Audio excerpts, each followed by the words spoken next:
take that out as I kick this down. Welcome back to Talk Talk Live. It's your man E-Rock here doing his thing. Thank you very much for joining me on Talk Talk Live tonight, live on IG and YouTube. I'm going to get that off right there.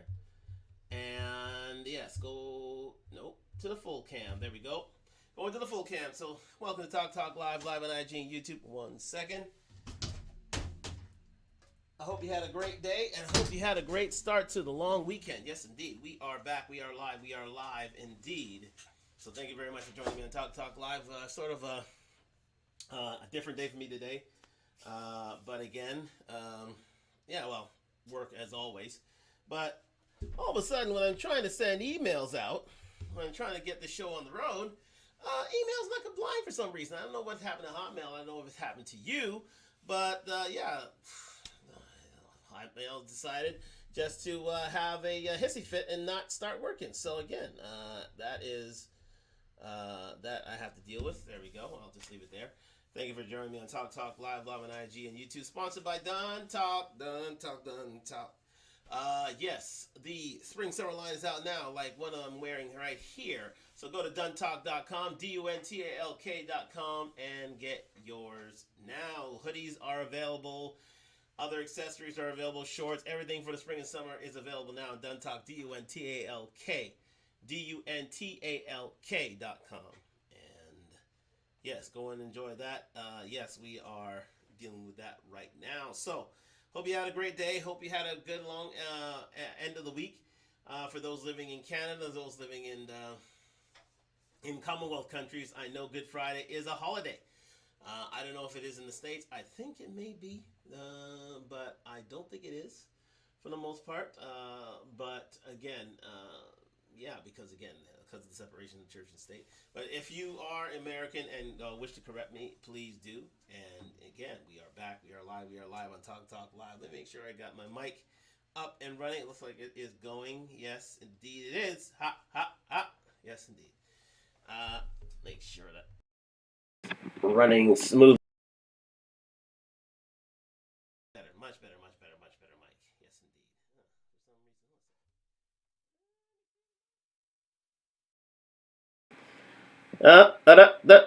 Yeah, okay, it runs better that way. Guess so. Okay, fair enough.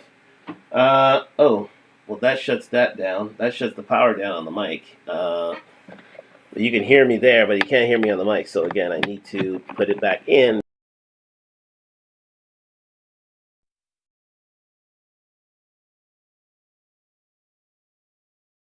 Done. We are moving forward in life. So let's get into the subject. The wage gap is a debate that has been, pretty much live for the last, I would say, 50 to 100 years. Again, it wasn't much of a problem 100 years ago in terms of a wage gap because, again, gender roles were defined. The women stayed home and took care of the kids. The men basically went out and worked and provided for a family. However, that is changing, of course, through the women's movement and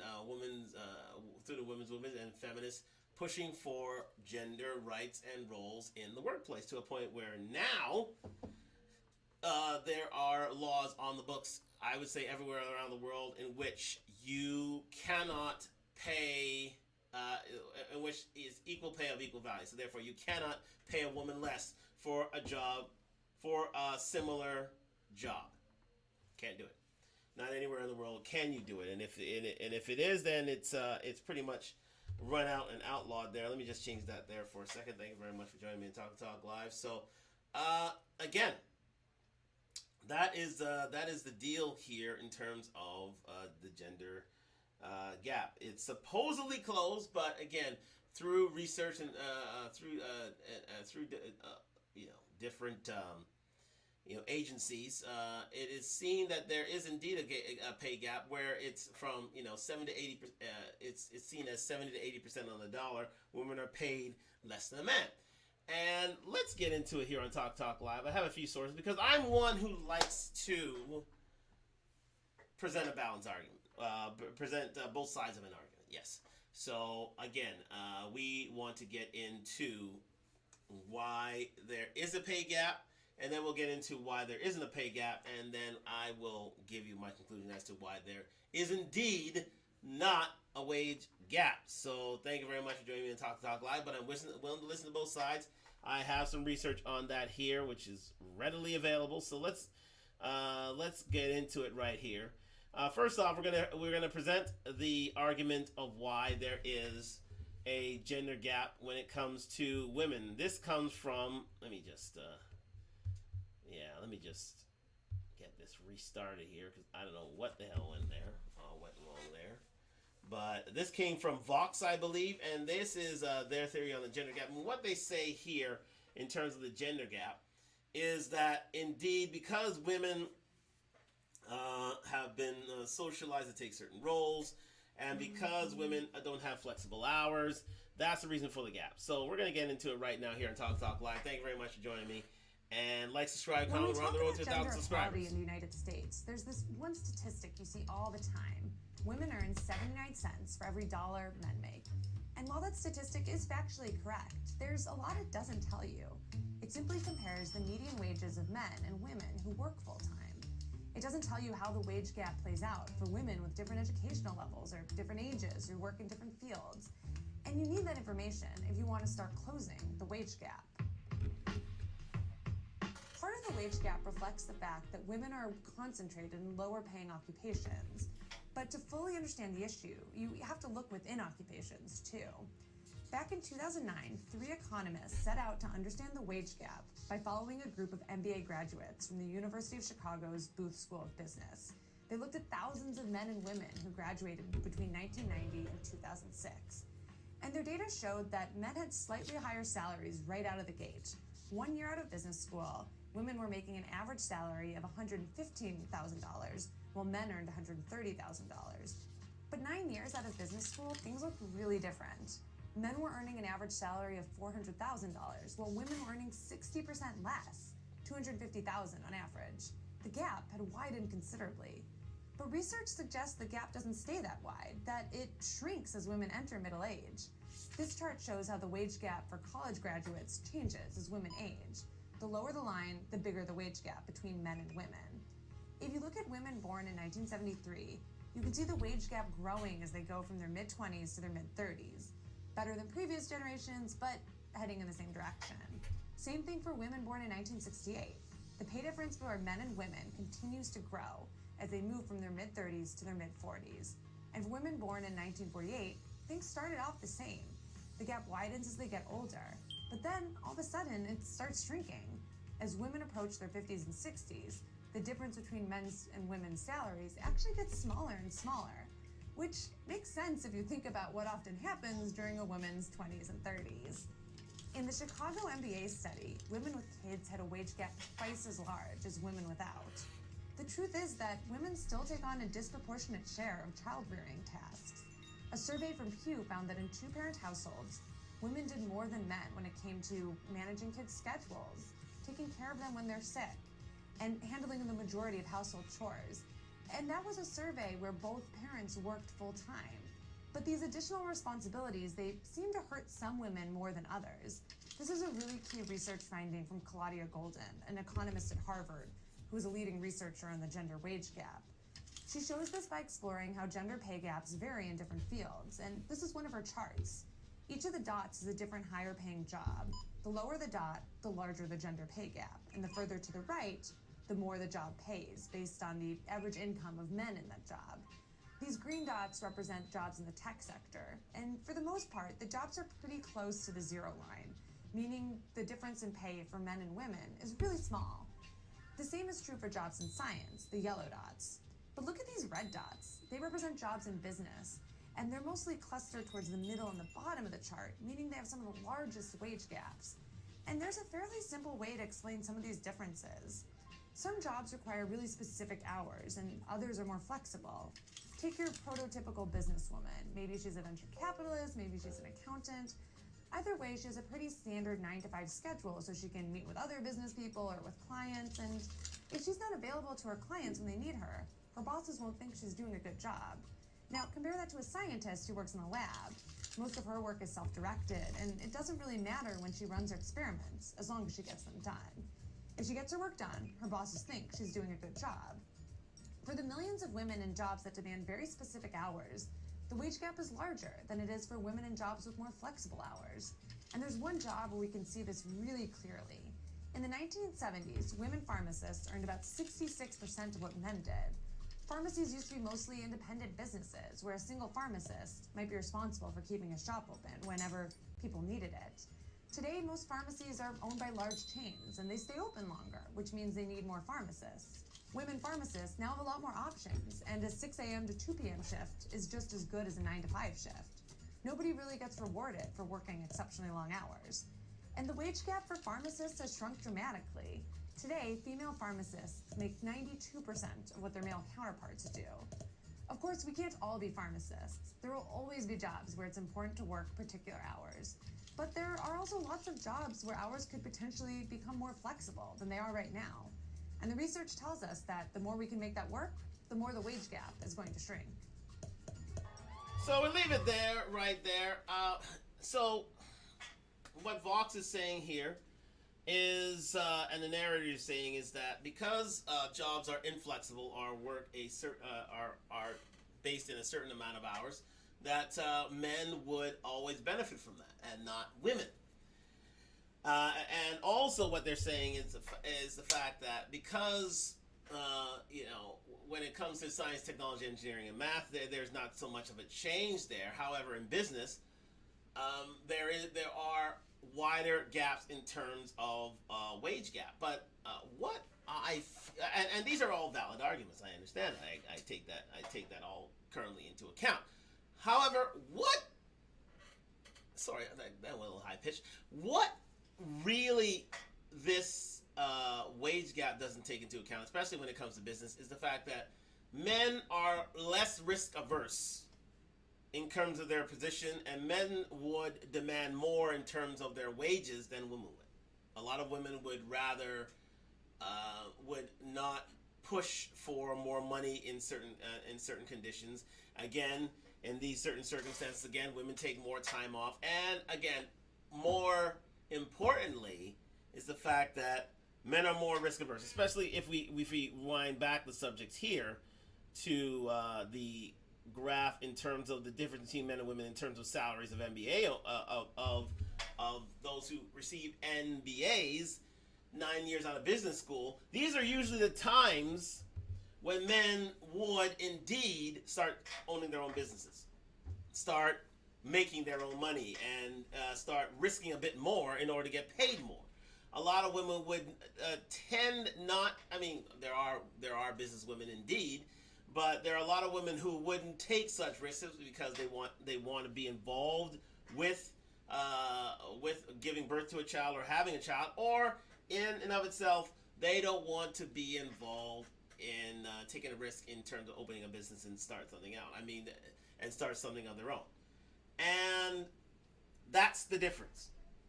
And that's the reason why, and I didn't bring it here, that in terms of the top 100 richest women in the world, 98 of those 100 women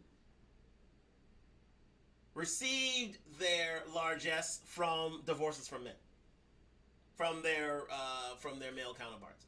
So therefore, it's not these women building these businesses, it's these women taking money away from men in these businesses. But that's a little aside to what the real reason we're here is, and what they don't point out in this study is the fact that men tend to be less risk averse than women do. Women would rather stay in a position, earn a good salary, rather than take a risk and be paid more over time. So that's one hole in this argument that we have. Yes, there are times, if there are more flexible jobs and women can earn more in certain ways, and also the gender gap is decreased, the gender wage gap is decreased. However, we must take into account that if you are the question still remains: are you going to take those out of ordinary hours in order to take yourself away from your child? And a lot of women may do that, but a lot of women won't do that. Number one, and number two, would they be in positions where they have flexible jobs? That's another thing that needs to be said. But I think that really somewhat dismisses this argument in terms of the gender, even though there are valid points to this. Absolutely, women have to take off time in order to raise children, and yet it has been 50 years, and things are changing and slowly moving, and so the wage gaps will shorten. However, the fact of the matter is, especially in this argument here, it's a case of, I think there's a reason why I show this caption here. I got rich and WTF, simply because he got rich by being less risk averse, starting his own business, making his own fortune. And with that fortune comes this greater gap in terms of years out of business school and their higher wage earned. But getting back to the argument, and I thank Vox for doing that for us, anyways. And it is, and it must be said, there are some valid points here. But let's get into what Netflix say here. Now, Netflix, of course, you're not going to provide an argument. He'll never see Netflix, even though in certain times they are a bit controversial, but they'll never offer an argument that dismisses the wage pay gap. So you got to consider the source here. They're going to present the argument of why women are paid less, so it fuels women empowerment, fuels feminism, fuels the women's movement, and overall presents an argument that says that women are still downtrodden. They have to overcome a lot in order to reach their goals. But again, we go into this Netflix movie here, and I want to just caption this part, this and just to title it, "Why Women Are Paid Less." Is a full episode of Explained on Netflix. That you can watch today, right now. But again, I've just chosen this caption here, and what we're gonna do is we're gonna go in. We're gonna dig a bit deeper into some of the older arguments of why women are indeed paid less, and why this show here explain reasons why women are still paid less. So let's get into it. Imagine women engineers. The pay gap hovered around 60 cents on the dollar. It was caused by several interconnected factors, like lower female education rates, women not being in the workforce in big numbers, grouping in traditionally feminine industries, and the fact that it was perfectly legal to pay women less. And then a slew of cultural norms about gender roles and aptitudes. These were the major explanations for the pay gap. And let's go back to that again. So let's review. Lower education rates. That was in the 50s and 60s. Absolutely. That fully explains why women were paid less, because women weren't being educated at the time, and they weren't being given the skills in order to earn more, if not get paid as much as their male counterparts. Women should raise children. Yes, there is that rule where women are given the task of raising a child because they're known as nurturers, carers, and providers of culture for their children. Women are less intelligent. Well, that's been proven to be a myth and proven wrong in and of itself. Lower workforce participation. Let me just take this CC off here. There we go. Lower workforce participation. Okay. Well, that seems to be not the case anymore. There are a lot more women in the workforce. Discrimination was legal back then. Yes, you can. It was on the books where you can pay a woman less than their male counterpart, and it was written into law. Now, that can no longer be said. There are equal pay laws pretty much in every state around the world. You can't, except certain, underdeveloped societies, where discrimination is legal, and sometimes it has to deal with their religion. So in let's say in a fundamentalist Muslim state, women are seen to there is no equal pay rights in place in many of these countries, including present day Afghanistan, which is ruled by ISIS. Feminine jobs. yes, there are. I mean, that is still indeed the case. So the reason for the pay gap that still survives today. There are certain jobs that cater to feminine women, such as nursing, such as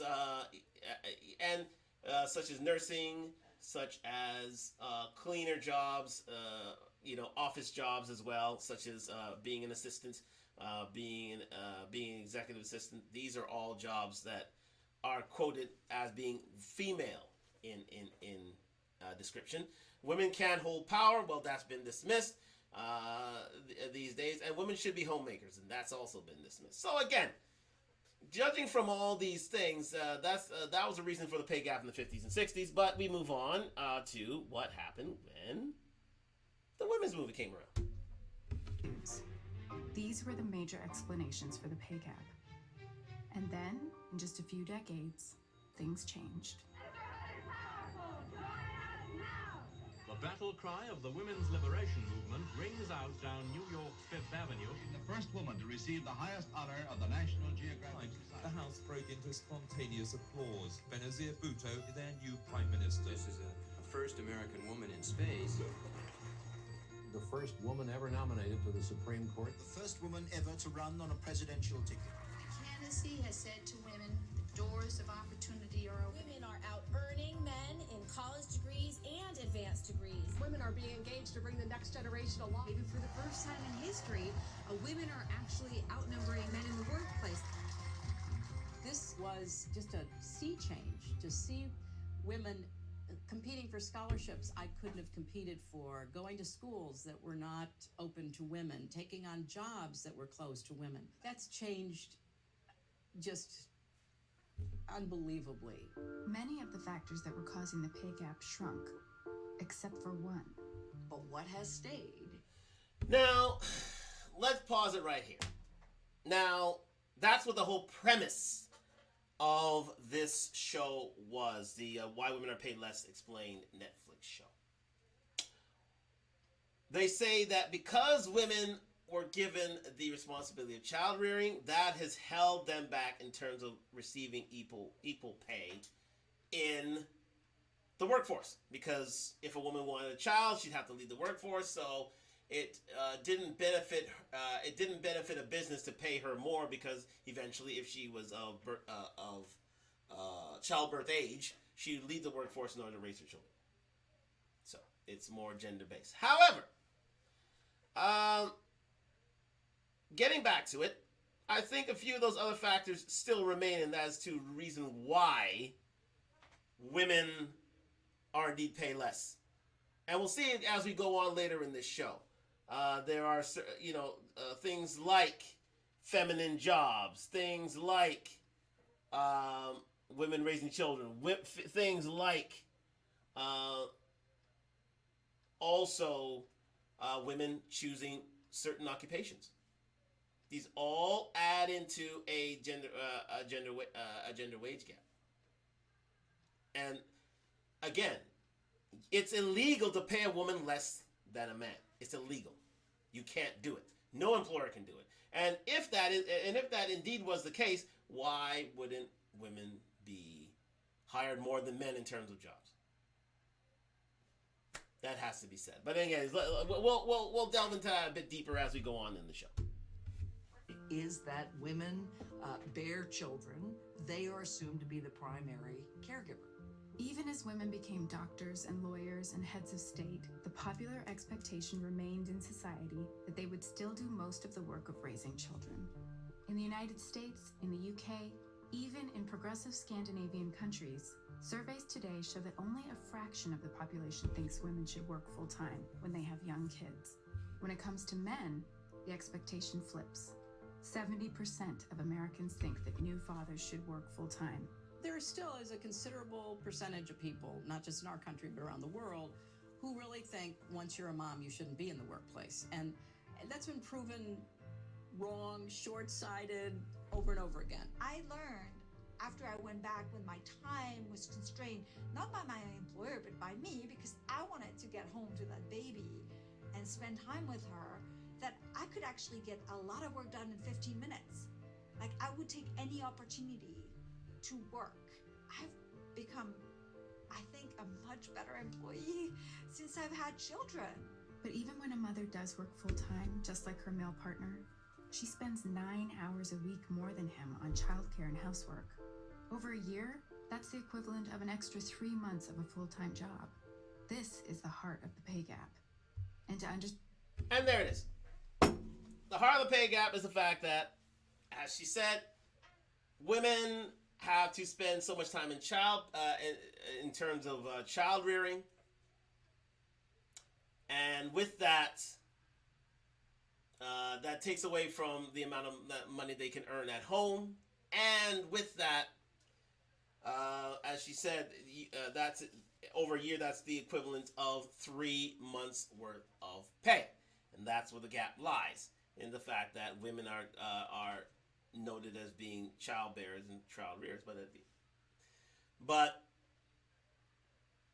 and indeed, what the show does say, and we'll go on to it here, is the fact that women, if given the opportunity, here we go, if given up the opportunity, and men can be those child rearers, men can be the ones to take the experience of childbirth on, and this has been true in many different countries, including Canada. Canada, I know Canada, it's on the books where men can take paid leave with their children. They can still do that these days. But we're gonna get into the people who really started moving this forward, and that was in Iceland. And let's get back into that history right here. Businesses could not stay open, and it started a huge grassroots wave that, slowly started. Let me take it back a bit more. The turning point came in 1975.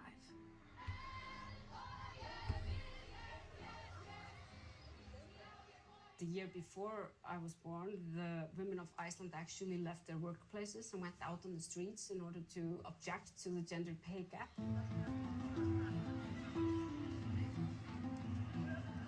Without them in their jobs, businesses could not stay open, and it started a huge grassroots wave that, slowly started changing society.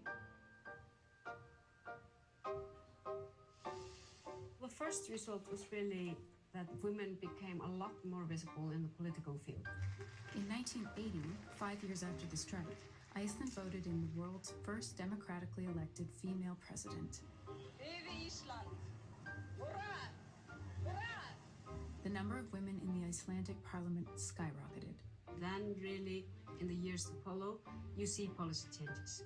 In 1981, Iceland passed a law that required employers to provide new mothers 3 months of paid leave. That was extended to 6 months in 1988. Guaranteed maternity leave was a novel idea at the time, and Iceland's was one of the most generous in the world. But as progressive as this law was, it encouraged moms to stay home while new fathers kept working, reinforcing cultural norms at the heart of the pay gap, that women are caregivers and men are not. So lawmakers did something radical. What if they gave parental leave to dads and made it a use it or lose it benefit, so dads would feel pressure to take it? Iceland passed that law in the year 2000. Obligational paternity leave has made a difference in the culture of men in Iceland, a very positive difference. The men of the youngest generations, they expect to take time off to take care of their children. Which really makes all the difference, both at home but also in the job market, because now you can actually expect, if you're hiring a young man or a young woman, both will take a maternity or paternity leave. In 2004, the pay gap in Iceland was about the same as it was in the US. But in the years that followed, Iceland's gender pay gap shrank to where today, women in Iceland make about 90 cents on every dollar a man does. So we know that narrowing the gender wage gap isn't impossible. But these kinds of family-friendly policies might come with trade-offs that we don't immediately see.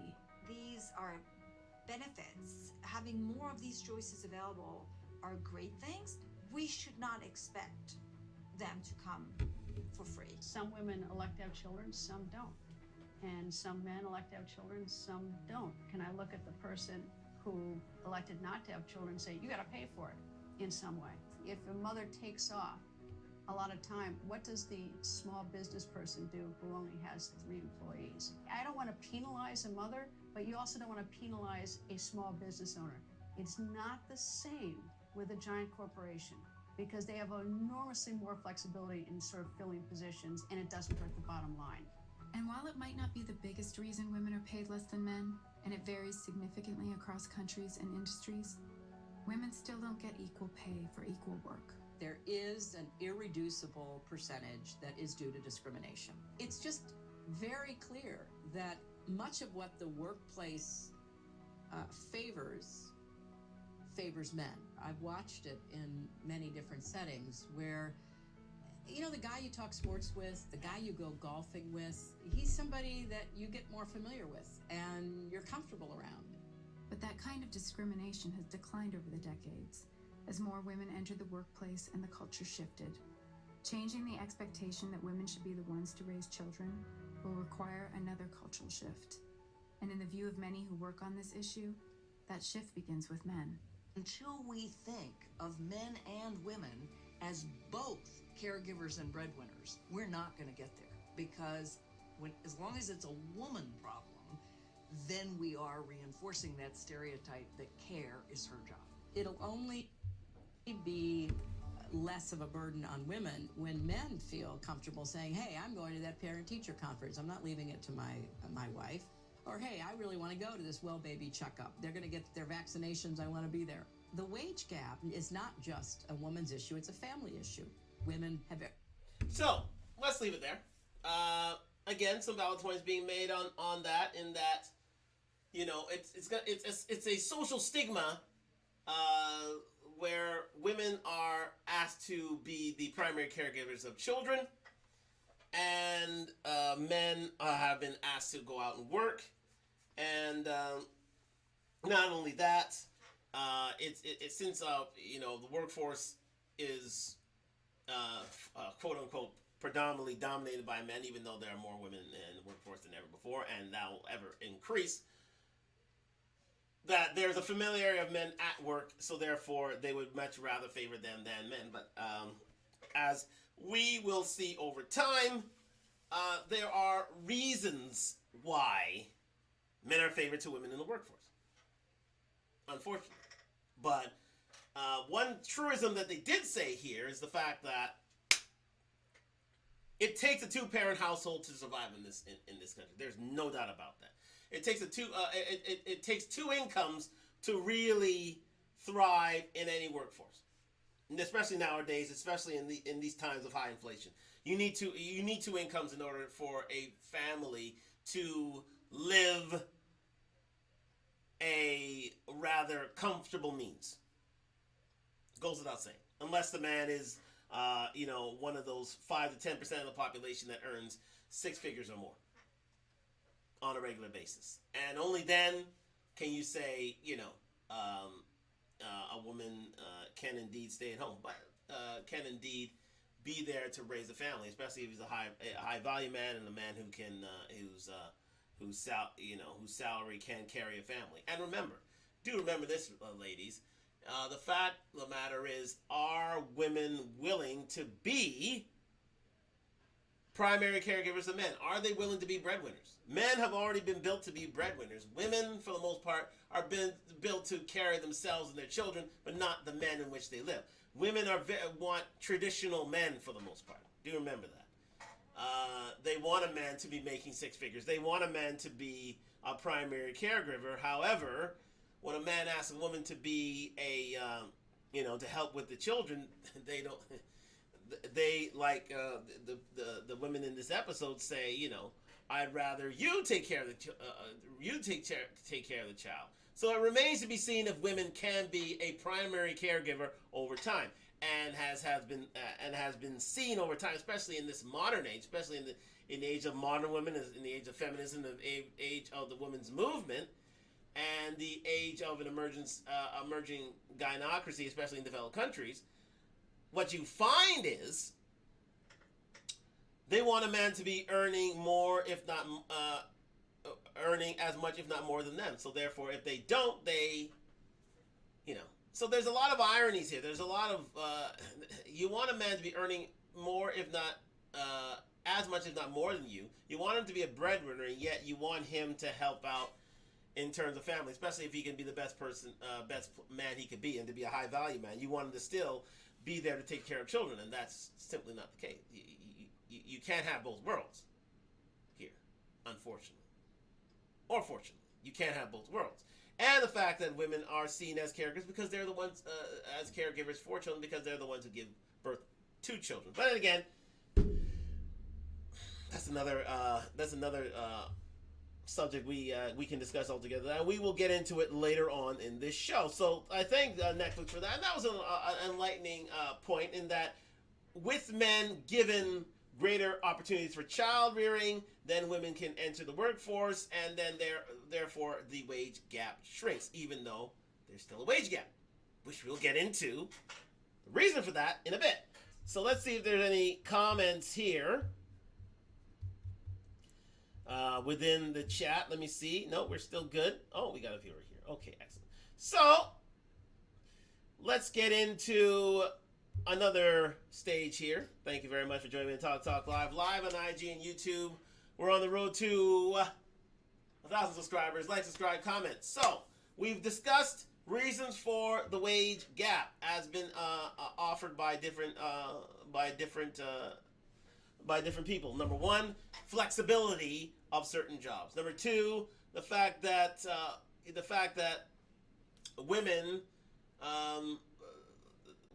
the two main ones being the fact that certain jobs are inflexible. The other one is the fact that men are seen as better workers than women. The third one is the fact that women are seen as primary caregivers for children. So we go on to discuss a few more topics here. The Guardian has a short little comment on 3 gender pay gap myths explained, meaning there are 3 gender pay gap myths that are still in existence. So the Guardian, which is, I would say, more or less a liberal type newspaper, will always offer the argument that the pay gap still exists. And again, we're going to get into it right here on Talk Live. Thanks for joining me as we continue. Companies reveal how much they pay their male and female employees.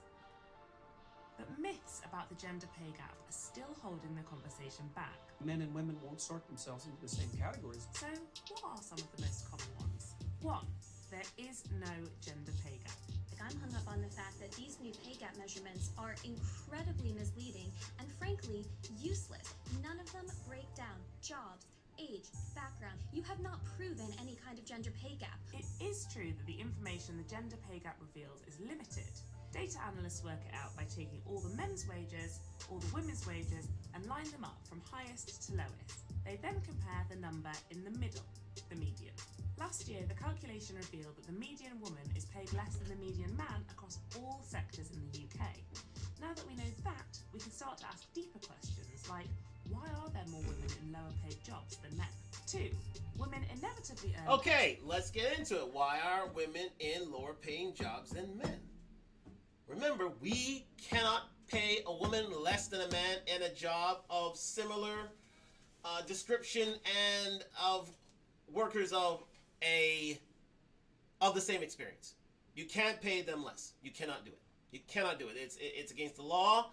Equal pay legislation is on the books in most developed countries, if not most of the world, in most countries of the world. You can't do it. So the question again remains: why is there a gap? Why does there still remain a gap? Let me just get back to this quickly. Here we go. Why are there more women in lower paying jobs than men? Well, as will be explained later, women choose these jobs because the lower on average paying job isn't dirty, isn't dangerous, and does not move society forward, and also doesn't involve, for the most part, science, technology, engineering, and math. male-dominated roles where men are paid more, and that women tend not to be a part of for a long period of time. These are male-dominated positions because women don't wish to choose these jobs. Again, as will be explained later, women are being offered incentives and sexism is so skewed to a point where women in certain jobs, even though they have certain deficiencies in terms of abilities, will always be put forward for these positions to show that they are indeed doing their job in terms of looking for women so that they can be paid as equally as a man. So they are seen as progressive firms. But let's go on. Because they have children. Men and women have different careers and different paths through the workforce. This might be a problem, but there also might be legitimate reasons why men and women might go off into different jobs and have different levels in their career. Some people admit that there's a gender pay gap, but say that women can't expect to earn as much as men if they're taking time out to have children. There is some truth here. The pay gap for full-time employees between the ages of 18 to 39 is close to zero. It widens from the age of 40. That suggests that life events like having a baby impact a woman's progression. But does it have to be this way?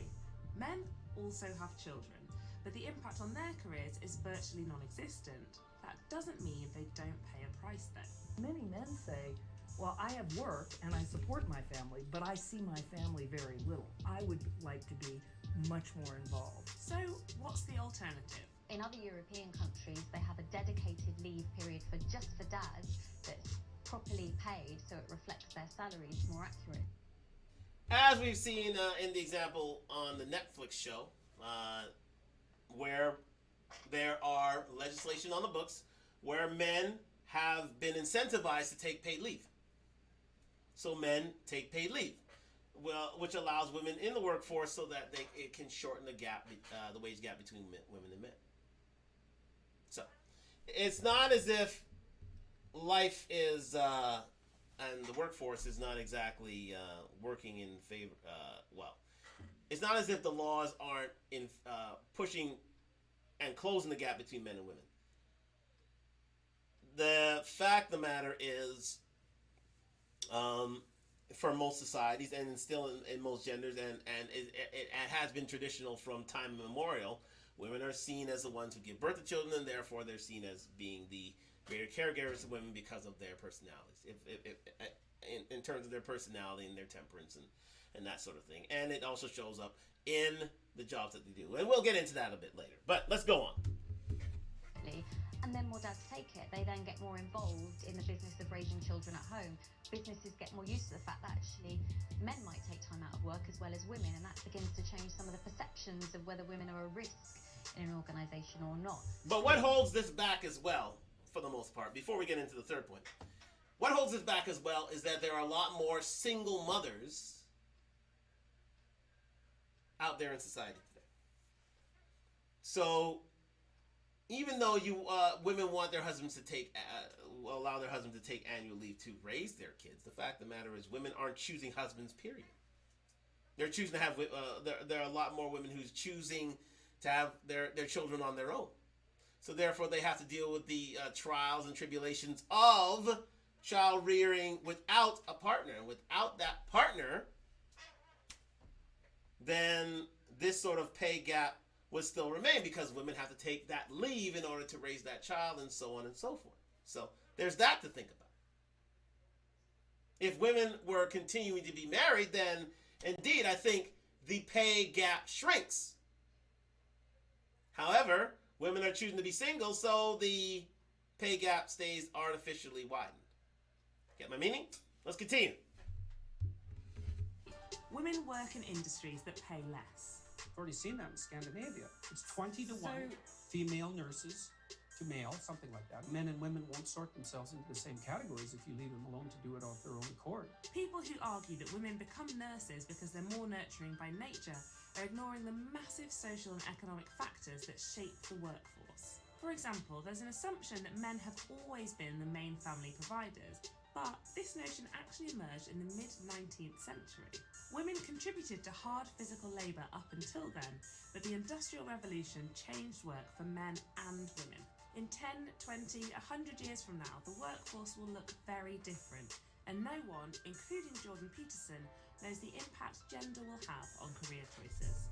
Despite what the skeptics say, the UK government is acknowledging the gender pay gap and suggesting changes that companies can make to level things out, like making sure women are shortlisted for senior roles, being transparent about pay and promotions, and encouraging men to take shared parental leave so that everyone, no matter their gender, can enjoy a better work-life balance. So we knew that was going to come from The Guardian because The Guardian is indeed a more liberal, left-leaning newspaper. However, they offer valid points, and we'll just go through them once again. In terms of women, being fast-tracked to higher positions.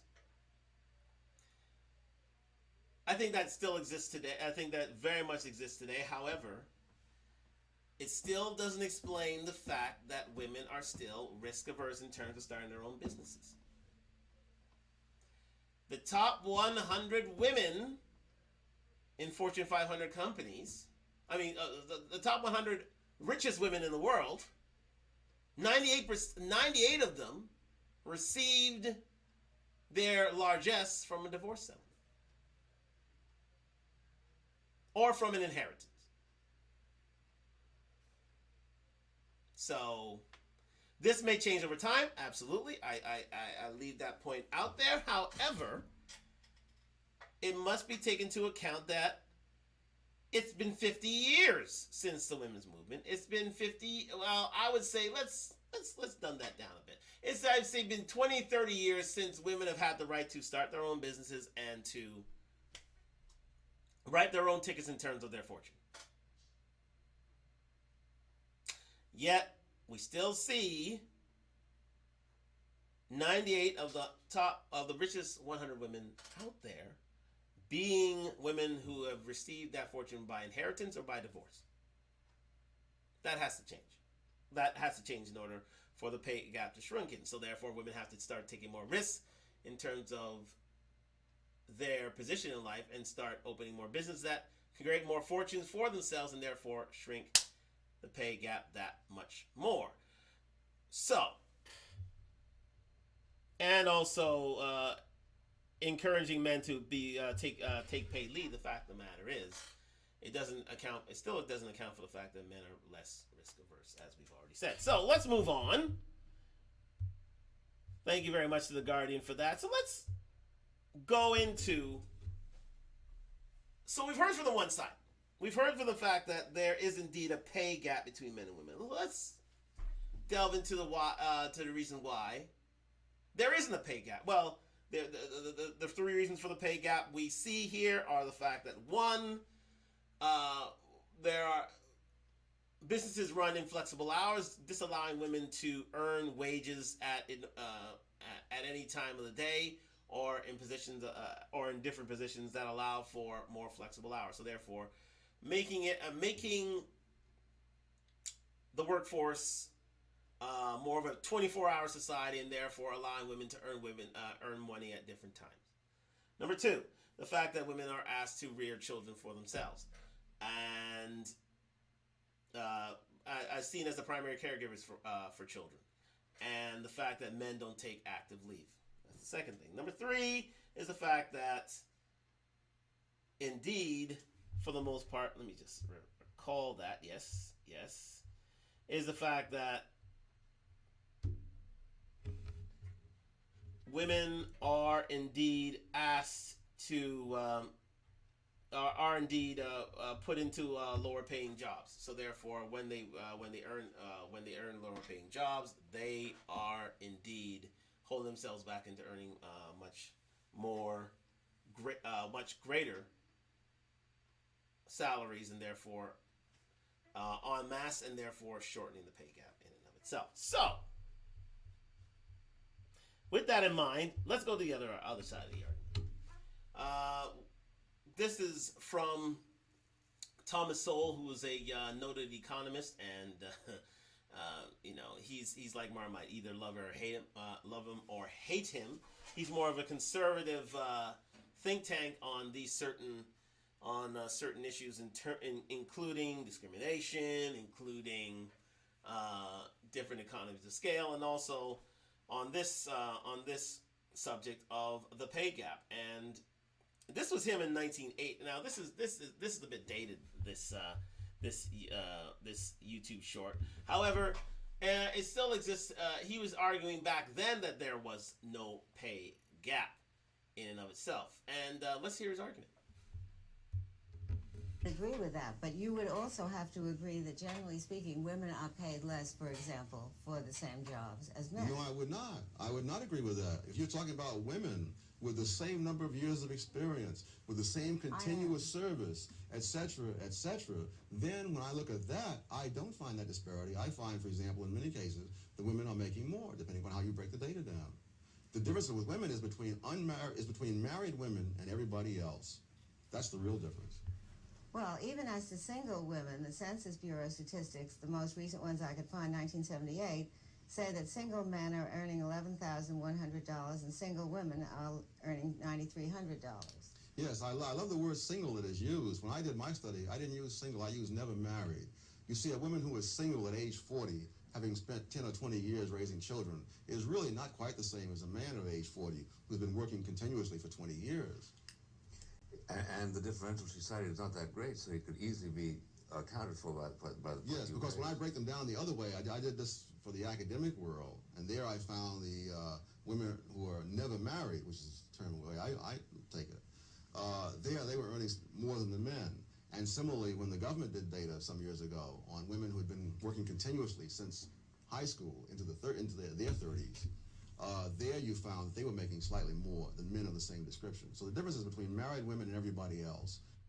So let's just break that down for a second, and he is indeed right to a certain extent. I think if a woman, because again, remember, equal pay legislation is on the books, has been on the books for at least 3 or 4 decades, and it's illegal for a man to be paid more than a woman for a job of equal merit, a job of equal skill, and a job of equal value. You can't do it anymore. You can't.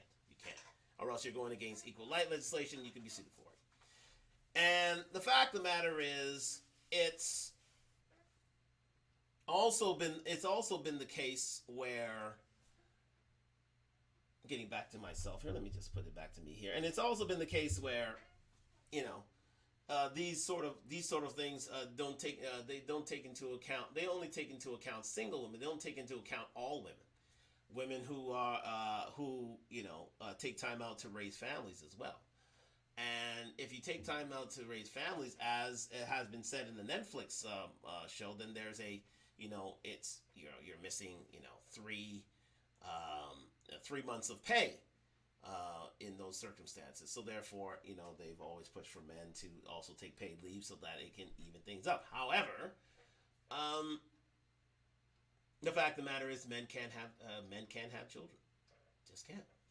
They can help raise them for a certain amount of time, but they can't. And also the fact that the pressures of society today have asked for men to be the best earners they can be, and they can't do it by staying at home with the kids.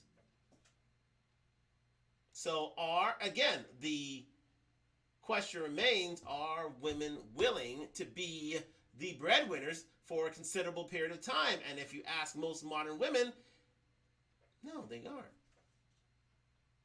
They aren't willing to be breadwinners over a period of 30 to 40 years. They'll consider it over a 5-10 year span, but even then, the clock is ticking. And if a man is not earning as much as them, usually it ends in divorce. Because again,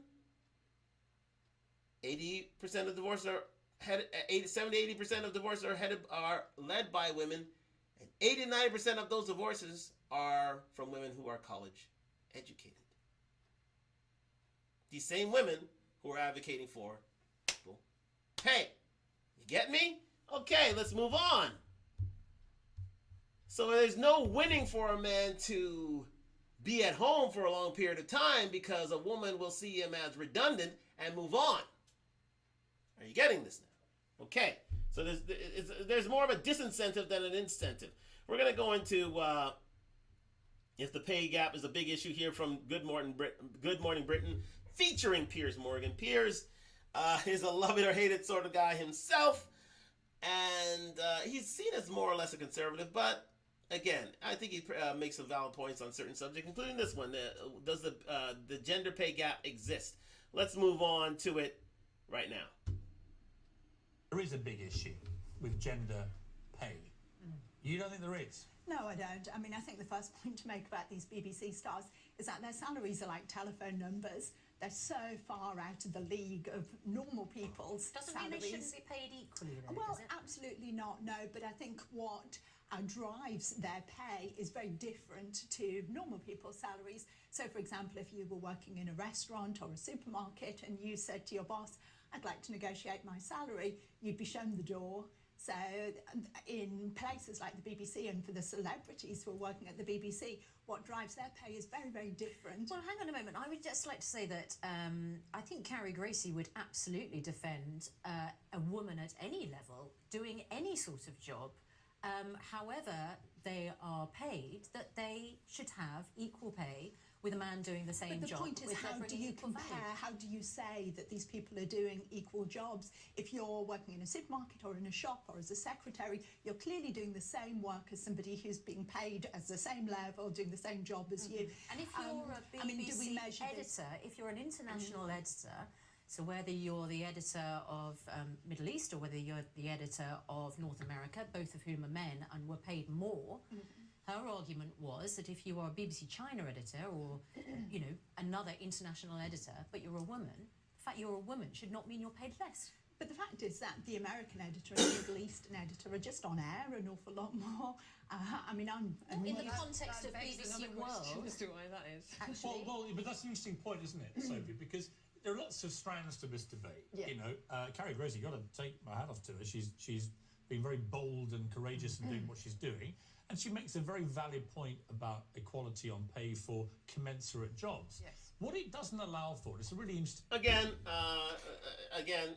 Putting context into what we were discussing here is the fact that back then, this is about 5 years ago, when Carrie Gracie resigned as BBC China editor over equal pay. She thought that she wasn't getting as much money as a man in a similar position, and she resigned. She simply did not like the money she was receiving, and she resigned herself. So in those circumstances, you know, you're not going to find many women who will push for this and try to leave. Most women will want to keep the job that they have, and they aren't going to push back against their employers in order to receive higher wages.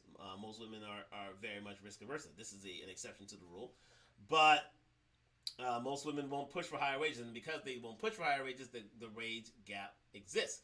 However, again, it's as we said, it's still on the books that it is illegal for one to be paid less for equal value. So let's get paid less for a job of equal worth and of equal value on an equal skill set. Let's continue.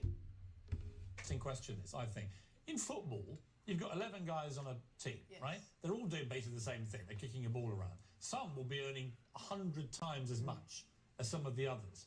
And nobody minds about that. It's not a gender issue. It's a star performer issue. On this issue here, I know Jeremy Bowen, for example, quite well.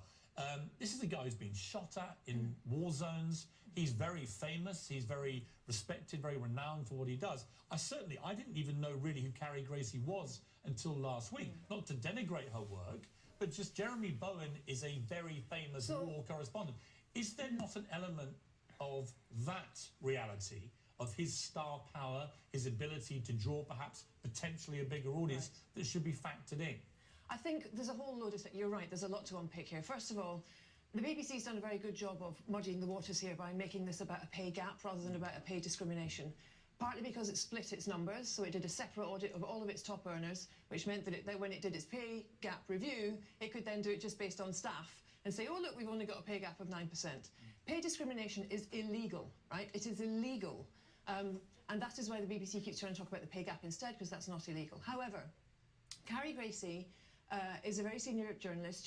She has worked for 20 years. She speaks Chinese. She covers arguably one of the most difficult areas to cover because it is so opaque and because it is dangerous in many, many ways. You don't just have to be facing gunfire to be in a dangerous situation. And she has experienced detention, in fact. So, but my point is that, first of all, the law should apply to everybody. This argument that these salaries are all so huge, and we should just be grateful for what we've got is an absurdity. Because if we don't apply the law to the people at the top of the scale, we don't apply the law to the people at the bottom of the scale.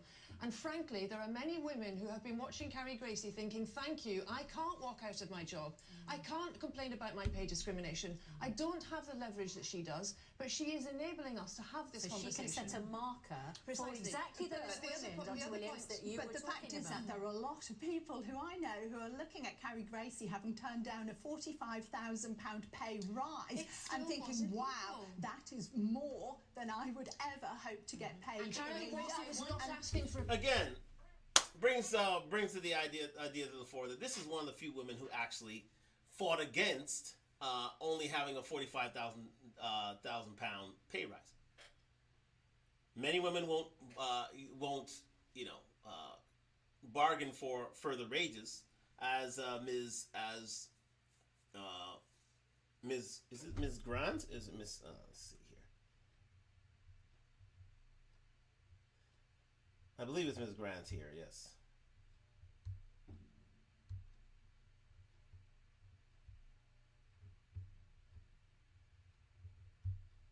Yes, Carrie Gracie. Yes, indeed, Carrie Gracie. My apologies.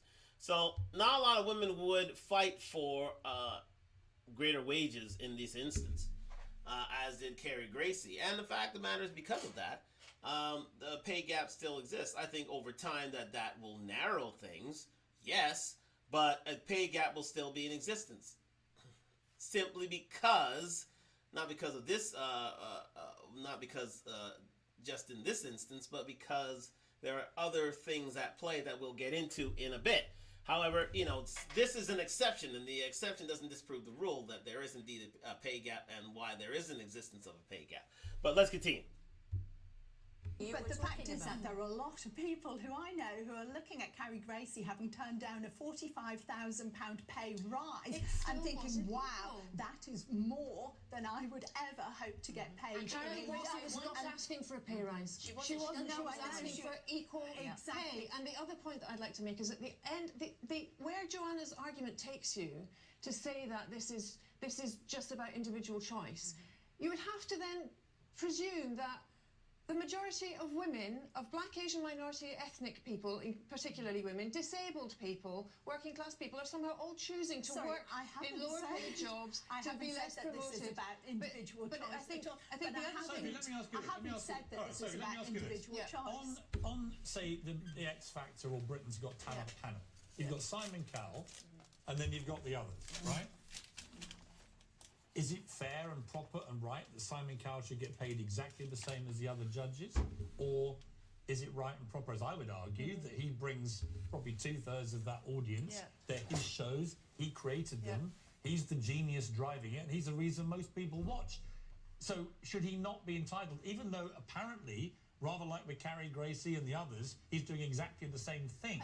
Okay, so this is... In other words, it's coming back to my thing again, which is... About talent. In commercial television, we don't have these debates, really, because you're driven entirely by results, right? But on BBC television, they have, it seems to me, a particular issue of they're publicly funded, and people want to treat them rather like they treat politicians. In other words, everyone should get the same in a kind of... You're making huge assumptions about talent. You're making huge assumptions about talent. One of the reasons the Women's Equality Party has got policies around equality in the media is that women are portrayed differently in the media. They don't get the same opportunities in the media. They don't get the presenting opportunities. They don't get the promotions. And is that still true in television? It is absolutely true. When you look at the screen time, when you look at the BBC's list, for example, of top talent, showed that the top 7 people. Best paid people were men, and that black women were being paid less than white women, almost 4 times less than white men. So there is a clear problem. Not only do we have a pay discrimination problem and a pay gap problem, but because we have to spend so much time having very fundamental arguments about whether it even exists, we rarely get to the real issue here, which is that black women, disabled women, working class women are being paid even less again, and that is. And that's an interesting point. Now, when you bring that into the argument, I have to lend an ear to that, and that certain minorities, including disabled, definitely, as she brings to the fore here, are paid less simply because of their race. And there's a reason for that pay gap. Is that the race of the woman factors into the pay she receives. And the fact of the matter is, the more the more you are of a minority, the even greater propensity for women not to argue about the pay that she's receiving. Especially when you're one of, thousands of workers within that field. So they'll pay you less again, and the fact of the matter is you don't want to argue, because if you lose that job, then you have a great chance to lose that job because of the discrimination you face as a woman, as a black woman, or as a black woman who's disabled. So there are barriers to entry to that, and I understand why the pay gap is created for those issues. But if you're a white, able-bodied woman of a certain standard, especially when it comes to star power, then you should be paid the same, if not more. Absolutely.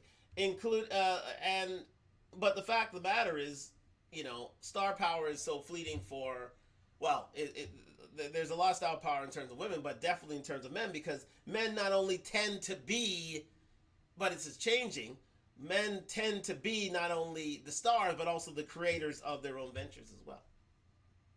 Meaning, there are a lot more men who are risk averse, as is in Simon Cowell's case, to create a show that is a massive success. Nick Cannon being another. He took a chance. As another example, he left a show, America's Got Talent, which was started by Simon Cowell, went on to do The Masked Singer. Now he's got 12 kids because he earned so much within those different business ventures, not only as a star, but as a producer as well. You don't have many women part of that, and that only holds the wage gap as is. So, again, very good argument here, posted by the Good Morning Britain show, in terms of why there is indeed a pay gap. Yes, and I can see both sides of it. There's a reason why men are paid more, because simply they're less risk averse and they're less risk averse, and more of them tend to be stars in their own movies, and that will change over time. However, there is a gap in seeing on the other side that women of minorities, women of certain abilities are paid less because there isn't many women there aren't. Women tend not to argue in terms of their pay rate when put in such positions, because they don't want to rock the boat and lose a job, because not only are you carrying yourself, but you may be carrying a family as well. Let's move on here. Great show here. Great show. But thank you very much for joining me on Talk Live on IG and YouTube. Like, subscribe, comment. We're on the road to 1,000 subscribers. And yeah, I got to put some more. I've been pulling back, but I've got to put some more shorts together, and they'll be forthcoming very, very soon. But again, thank you very much for joining me on Talk Live as we continue here with the next show. Yes. Let me see if I've got this in the right sequence.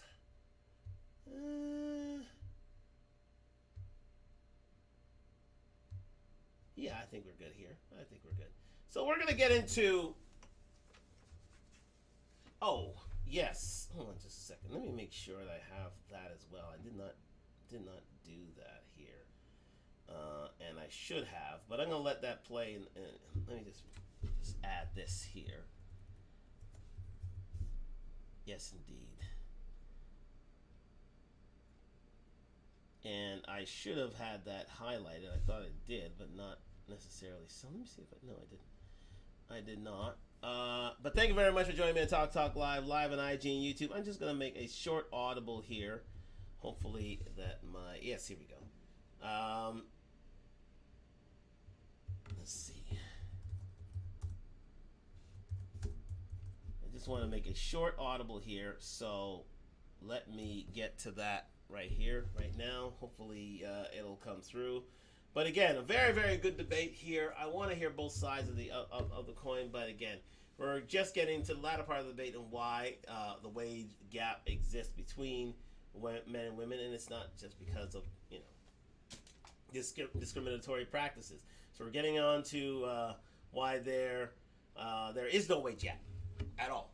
So we've argued for the points for a wage gap, and now we're arguing for points against a wage gap here. So I just want to get this show underway here. Hopefully, here we go.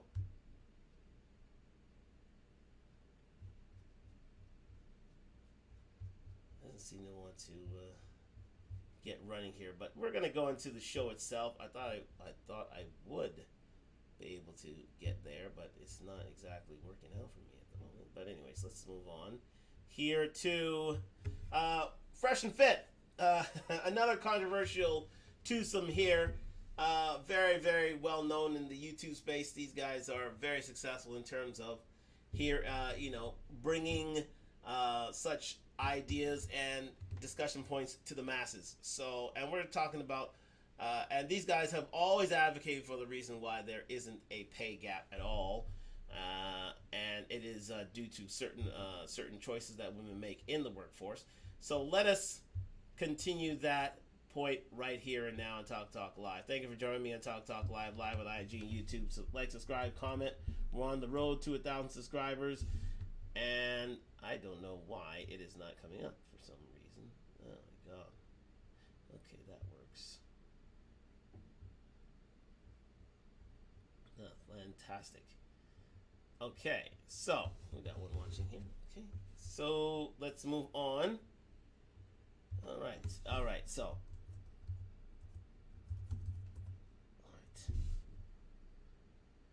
Okay, just want to get this running. Yes. Good. Okay.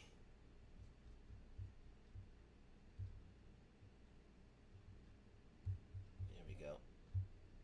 Getting this. All right.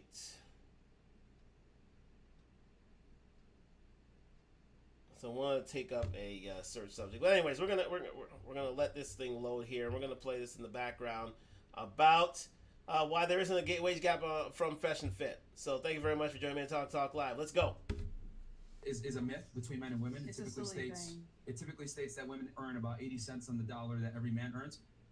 Here's the problem with the wage gap myth. It just accounts for all working men versus all working women. It doesn't account for degrees held, careers held, the experience, and a multitude of other factors that hours worked. It doesn't account for agreeableness, which is obviously a very important trend, because when you're more agreeable, you're more likely to accept the wage they give you versus fighting for higher wages. So the reason why men get paid more, right, than women typically is because of choice. Men work more hours, they work more dangerous jobs, they work jobs that pay more money. In general, men are way more willing to take risk, and they go into career fields that make more money. Women are not interested in STEM, science, technology, engineering, and math. Women are more interested in social type work, like office work, stuff that's safe with air conditioning. That's the reality. Men work the dangerous jobs. You're not going to see many women on a construction field. You're not going to see many women offshore drilling. Women pick safe jobs that typically tend to pay less, that are involved with people. Men are more interested in things. So, and the whole thing about the wage gap, if we could really get away with paying women 80 cents on every dollar for a man, there would be no men in the workplace. Every employer would hire women. It's just that the thing is, and here's the other thing too, to debunk this, there's overwhelmingly more women in college now than men. Yeah. So why are men still out-earning women? It's because of personal choice. So you just said women are not... Again! That's a nice synopsis. I mean, my man, Fit, Myron, sorry, his name, puts it very succinctly. Let's hear it again. The fact of the matter is, it comes down to choice. Choice of career for most women. And a lot of women aren't choosing the dangerous, the dirty, and the jobs that move society forward, STEM, and aren't risk takers. Let's hear it again from Myra. Thank you very much for joining me on Talk Talk Live, sponsored by DunTalk, DUNTALK.com. Like, subscribe, comment. Let's hear it again. It states that women earn about 80 cents on the dollar that every man earns. Here's the problem with the wage gap myth. It just accounts for all working men versus all working women. It doesn't account for degrees held, careers held, the experience, and a multitude of other factors that hours worked. It doesn't account for agreeableness, which is obviously a very important trend, because when you're more agreeable, you're more likely to accept the wage they give you versus fighting for higher wages. So the reason why men get paid more, right, than women typically is because of choice. Men work more hours, they work more dangerous jobs, they work jobs that pay more money. In general, men are way more willing to take risk, and they go into career fields that make more money. Women are not interested in STEM, science, technology, engineering, and math. Women are more interested in social type work, like office work, stuff that's safe with air conditioning. That's the reality. Men work the dangerous jobs. You're not going to see many women on a construction field. You're not going to see many women offshore drilling.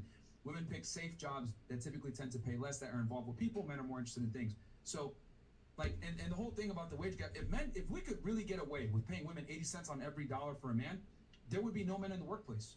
Every employer would hire women. It's just that the thing is, and here's the other thing too, to debunk this, there's overwhelmingly more women in college now than men. Yeah. So why are men still out-earning women? It's because of personal choice.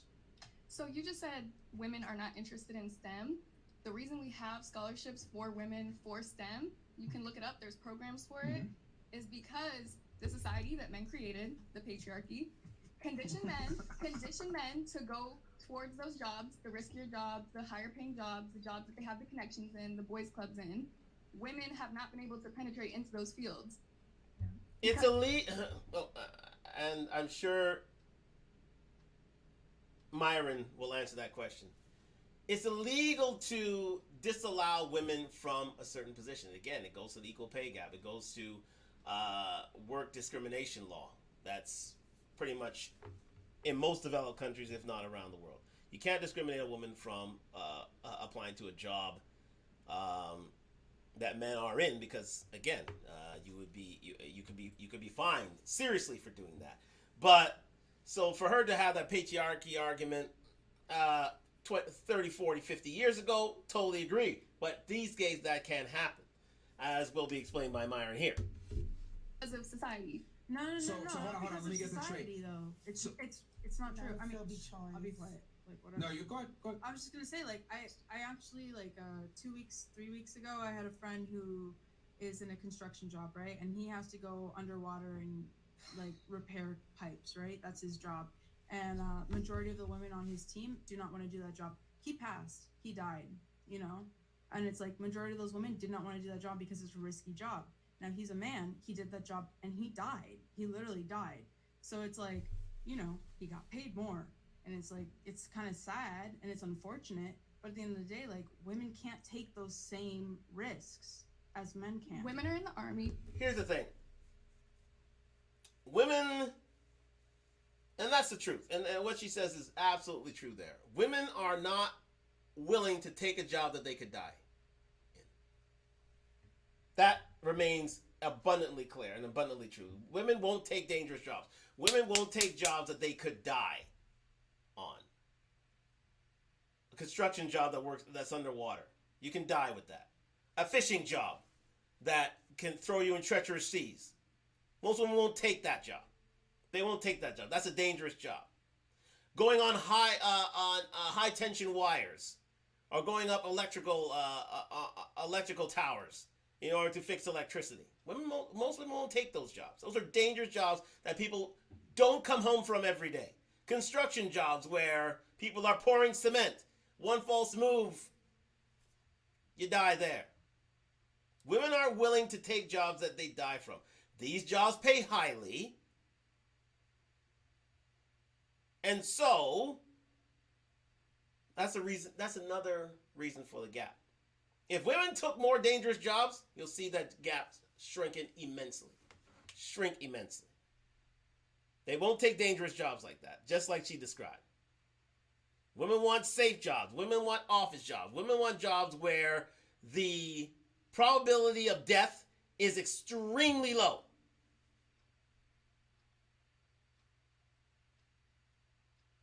And that has been seen over 50 years experience, and I doubt that'll ever change. I very much doubt that'll ever change. When women start taking dangerous jobs, like, let's say in Toronto, building the CN Tower, going up thousands of miles high, 5-6 miles high in order to finish a Burj Khalifa out in Dubai.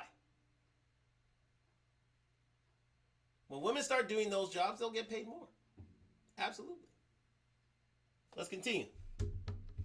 Women are in all forces Okay, of the army. but why are they Women lead there? construction. Have you For a never seen a woman very- on a construction site?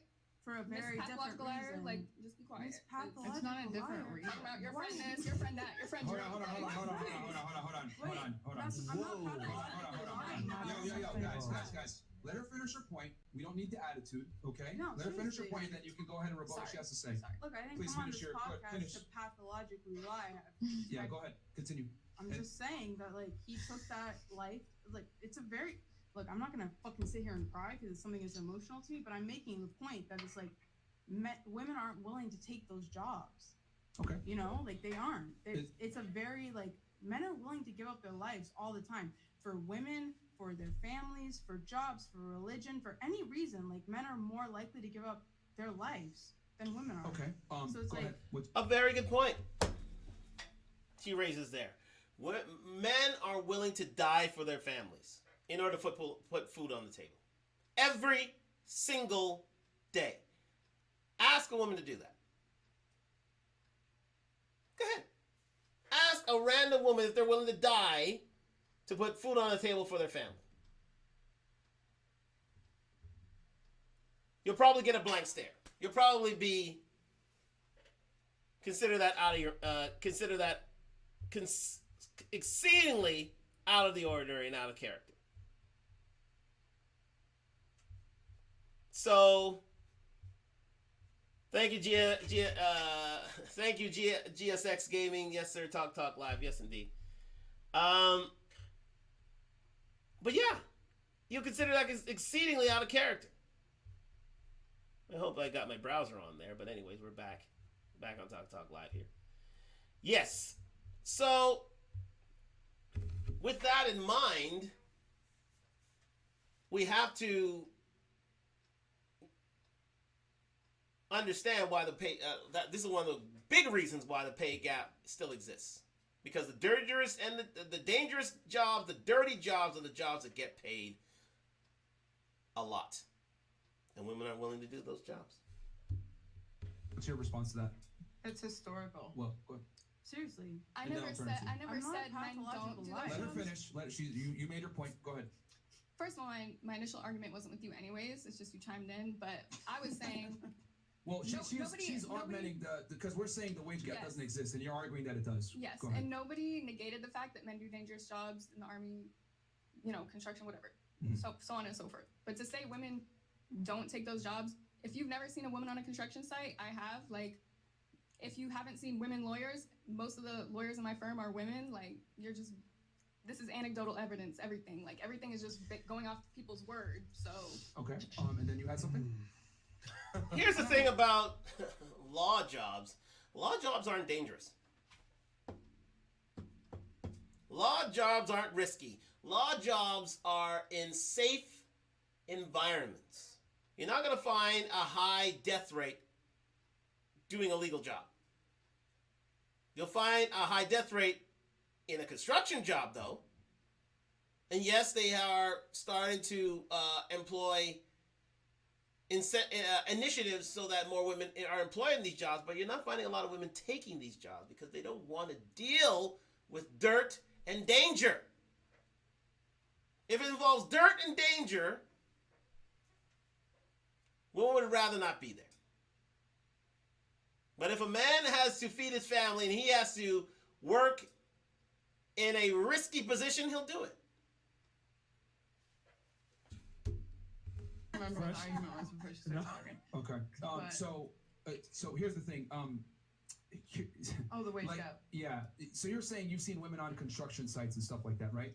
yes, like project managers. Fantastic. But here's the reality. Most women don't want those jobs. Those are exceptions to the rule. So my argument is this. If we have more women in college, we have more educated women than ever before, they're still not entering the STEM fields. Because why? They're not choosing to go into the STEM fields. It's a choice. It's a choice. like 90% of the girls I went to college with were biology majors or health sciences, like not even to be nurses, to be doctors. So that is just a complete Well, fallacy. hold on. What to are say the- women don't go into science, technology, engineering, and math. Yeah, but I know how many of those? Here's architecture the thing you gotta majors, understand. like There's a lot of people that major in biology that don't actually make it to medical Exactly. school. Yeah. molecular biology, biochemistry, everything. Biology Yeah, was a but you're still going to need blanket an statement. advanced degree. And then even when women get those degrees, they don't want to go into that workplace. Yeah. Like, it comes down to choice. Like, I mean, we got to have a little bit of accountability here. It's not that women aren't afforded the opportunities. It's just that they don't want to work those opportunities. Women prefer to be around people. Like, they're not interested in things. And women are less likely to take risks. This is biology. Like, men, since the beginning of time, have taken risks because men have a natural proclivity to create resources. Women don't. Because a man... There it is. In and of itself. Men are more apt to take risks, as I've already said. And men are more liable to work dangerous and dirty jobs. So it can't be the patriarchy that holds women back. It's not the case anymore. It can't be the case anymore. It comes down to indeed choice. Do you want to work a job in a sewage plant sorting through feces and urine? Do you want to work at a job where you have to climb telephone poles where your life could be taken away in an instant through a mistake? Do you want to work at a job that forces you to work deep underwater for periods of time, where if the pressure breaks, you could die that day? Do you want to work on an oil rig that is dangerous and one fell swoop that could take out a whole crew from fire or from some sort of mechanical issue? Women don't want to do that. They don't. And so the wage gap is there, but the reason why the wage gap is there is not because of the fact that the women are paid less, it's because of the choices that they make in the workforce. Understands his value is determined by what he creates. I mean, all of you ladies here at the table had a very big interest in a man's ability to earn money. Yeah, so men know this innately that they need to create. Women, however, know, okay, my beauty is what defines me. I mean, we asked you guys all in here. Most of you said I'd rather be, valued for my body versus my money. You were the only one that said I'd rather be valued for my money. Well, you're an exception to the rule. Most women, if left to their own devices, want to have a family and children and want to prioritize that over a career. Now, am I saying that career women are wrong or whatever it may be? No, but we got to operate in reality here. Women are less likely to take risk, and there's a multitude of factors. It's a multivariate analysis as to why women make less than men. It's choice. It's not a gender. And I would argue if a woman competes for the same job as a man and that field is dominated by men, she has a far highly likelihood of being hired over that man. If a woman applies for anything with firefighters, police officers, civil service, plumbing, etc. And there it is. You're right. There are much more incentives for women to get into the workforce, especially through dangerous jobs they just don't choose to do it. If a woman has to get her hands dirty for a job, chances are they won't do it. And we are live. Okay. Guys? Thank you very much. Chances are they won't do it. They won't do it. If a woman has to get her hands dirty for a job, especially if she has nails, the majority of women won't do it. They just won't do it. The pay is there. The opportunities are available. They won't do the job. And not only that, that maternal instinct that was poo-pooed as being, a problem and, where 30%, women lose three months of pay because of the fact they have to take care of a child. The fact of the matter is the maternal instinct is still there. Women have children. And if you have women, you have to take time off work in order to raise them. That never dies. Certain women, yes, they may, not be such a way, and therefore they're open to make much more money than those women who stay at home. But the fact of the matter is, the lure is still there. It really is. And women want to take that on. A lot of women, there are a few women that don't, but that's not the majority of women. The majority of women want to be mothers to their children, and if that's the case, you have to take time out in order to raise those children. It's as simple as that. Let's move on from there. I just want to get this quickly. Oh, right. This has not yet kicked in. Have we got it now? Yes, we have. Yes, we have, finally. All right, so just wanted to, hold on. Yes, let me go to my lives here. I just wanted to, yes. I want to get into the discussion here, but first I just want to find this one piece of material. There we go. Yeah, it's a one piece of footage that I was watching previously. Yes, here we go. That's the one I wanted. Okay, so we're going to go back into this a little later. Actually, you know what? Let's do it right now. Let's do it right now. Wait, yes. Let's do it right now. Because this came at the end of the show. We are live. What's up, but we're going to get into that. Well, actually, you know what? Let's get into that a little later. And the couch too. Yeah, man. Let's get into it. Let's go. So let's stop that here. And, oh, well. Okay. So I can move forward with this. Here we go. Into the latter part of the show where we indeed have a lengthy discussion on things. But yeah, the women don't want to do the dangerous and dirty, unfortunately. Yes, indeed. Well, we have a quick question from the audience. Yes, indeed. If you want, please type it into the chat, or again, type it on IG and YouTube.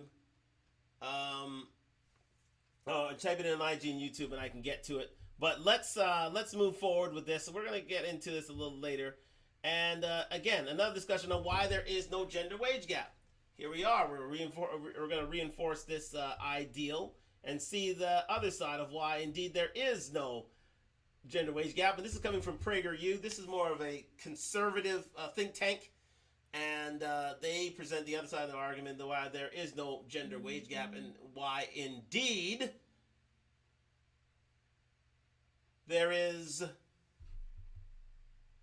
parity in terms of wages. It's just it comes down to indeed choice. Let's go. Thank you, PragerU, for this, and let's get into it.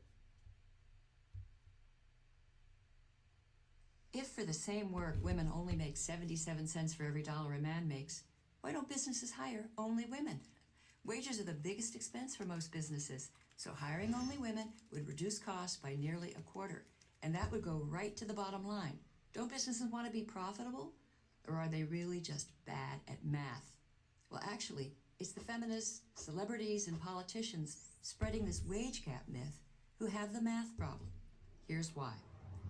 The 77 cents on the dollar statistic is calculated by dividing the median earnings of all women working full-time by the median earnings of all men working full-time. In other words, if the average income of all men is, say, $40,000 a year, and the average annual income of all women is, say, $30,800, that would mean that women earn 77 cents for every dollar a man earns. 30,800 divided by 40,000 equals 0.77. But these calculations... Easy math, people. Easy, easy, easy math. Now you know why there's a wage. That's the reason for the wage gap. Is equal men against equal women, taking their salary, taking their average salaries, putting them together, and you get the difference. But again, let's continue. Calculations don't reveal a gender wage injustice because they don't take into account occupation, position, education, or hours worked per week. Even a study by the American Association of University Women, a feminist organization, shows that the actual wage gap shrinks to only 6.6 cents when you factor in different choices men and women make. And the key word here is choice.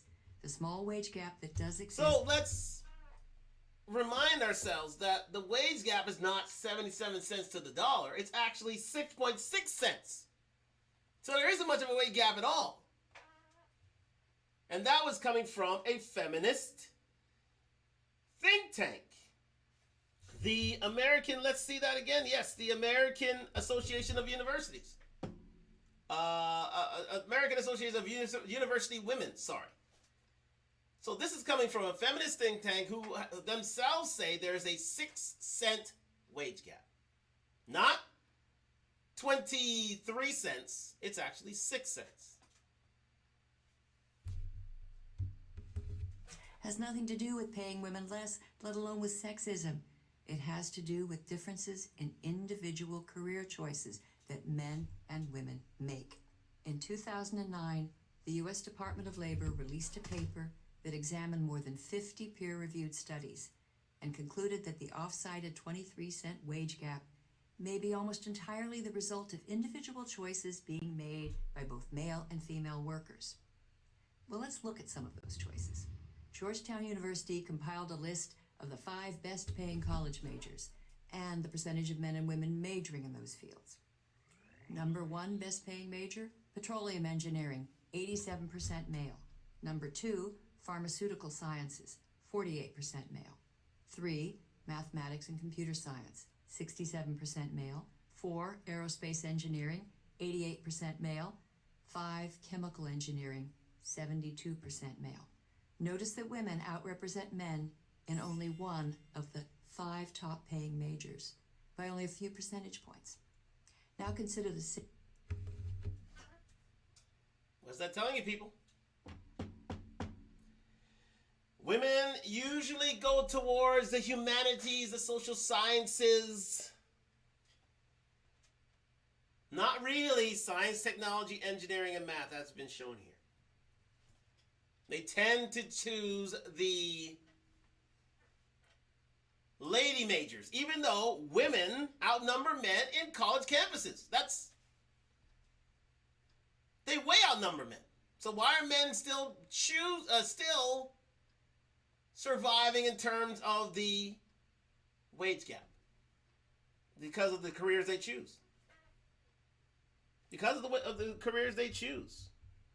Let's explain again. Petroleum engineering, 87% male.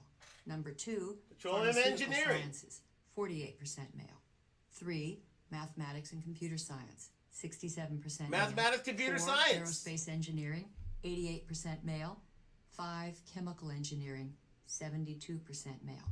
Note, my nephews have chosen male-dominated fields that they're in college right now. One is involved in aeronautics, aeronautic engineering. I believe so. And another one is in math and computer science. In other words, astrophysicism. Male-dominated careers. You don't find a lot of women there, although there are incentives for those women to be involved in that workforce. Thank you very much for joining me on Talk Talk Live, sponsored by Duntalk, DUNTALK.com. Spring Summer line out now. Like, subscribe, comment. We're on the road to 1,000 subscribers, but there it is. You've been given a choice, and you've chosen not to go to these areas. Maybe in time this will change, but for the moment, that's part of the reason for the pay gap. Let's continue. Notice that women outrepresent men in only one of the 5 top-paying majors by only a few percentage points. Now consider the same study's list of the 5 worst-paying college majors. Number 1, counseling and psychology, 74% female. 2, early childhood education, 97% female. 3, theology and religious vocations, 66% male. 4, human services and community organization, 81% female. And 5, social work, 88% female. Here, it's the women who lead in all but one category. What is that telling you, people? Consulting and psychology. Female, what do you, I ask you, what do a lot of women get into when they're in university? They get into psychology, they get into sociology, they get into fields that don't pay a lot. Early childhood education, where is that dominated by? Women. Okay, they can say the patriarchy, but it's 50 years post women's movement. We're in a feminist age, and yet 97% of females are involved in early childhood education because that's where they want to be, people. That's where they want to be. It's not social engineering. It's not there having a gun to your head and being led into those positions. There isn't discrimination in all other fields because work discrimination is illegal. You've chosen to be in early childhood education. You've chosen to be in human resources and community relations. You've chosen to be in social work. Because women's attributes lean heavily into these areas where they can excel. The only problem is they don't pay much. They don't pay much. Again, science, technology, engineering, and math. Dangerous, dirty jobs. Construction jobs. Pay more.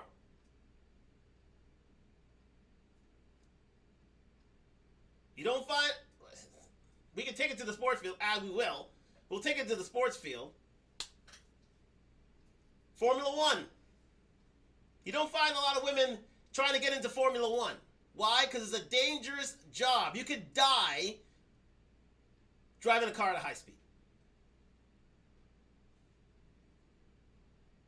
That's why you don't find a lot of women trying to drive a car at high speed. Maybe that'll change over time, but I doubt it. But let's continue. Even within the same profession, men and women make different career choices that impact how much money they make. Take nursing, where male nurses, on the whole, earn 18% more than female nurses. The reason? Male nurses gravitate to the best-paying nursing specialties, they work longer hours, and disproportionately find jobs in cities with the highest compensation. Wow, let's go back to that. Let's go back to that. Where is it? Yes. In female-dominated fields such as nursing,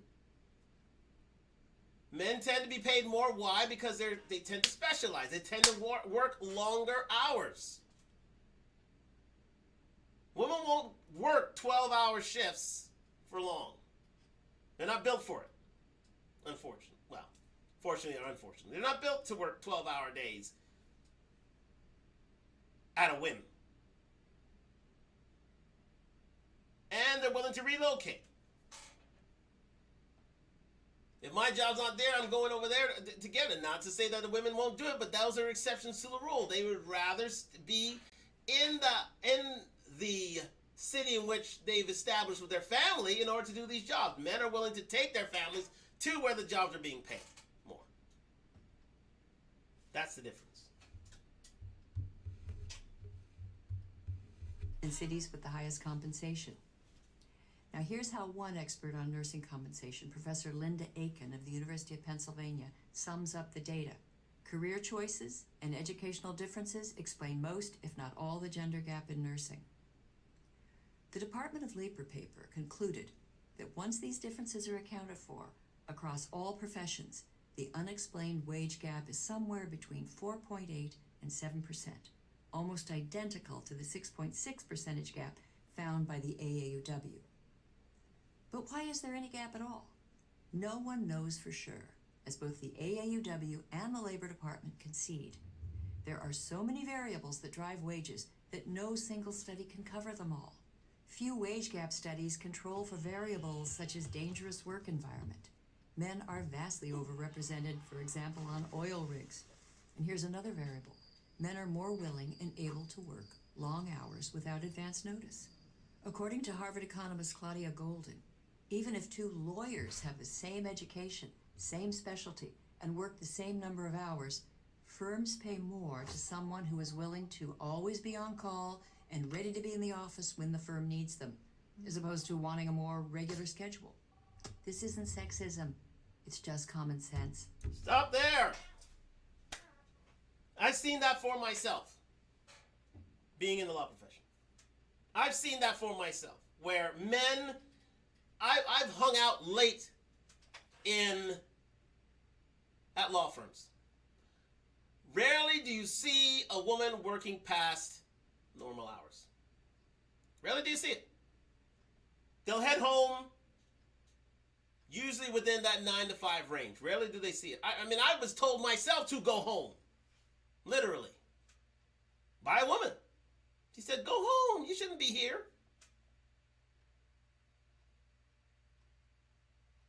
When I turn around and when I'm leaving home, when I usually leave from home, you could find 4 or 5 male lawyers still in the office.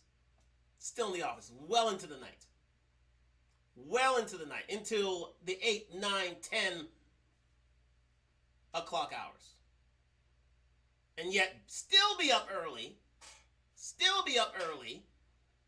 to do it all over again. Women aren't built for long periods of work and more physical periods of work. Long physical periods of work. Women aren't built for it. Unfortunately. Or fortunate. But they're not built for it. I've seen it myself. With more realistic categories and definitions, whatever wage gap remains would certainly narrow to the point of vanishing. So it seems that business leaders aren't bad at math simply because they don't only hire women. Those who claim that for the same work, women earn 77 cents on the dollar compared to men, on the other hand, are not merely bad at math, but at telling the truth. I'm Christina Hoff Sommers of the American Enterprise Institute for Prager University. Well said, Christina Hoff. Well said. And it brings forward the point, people.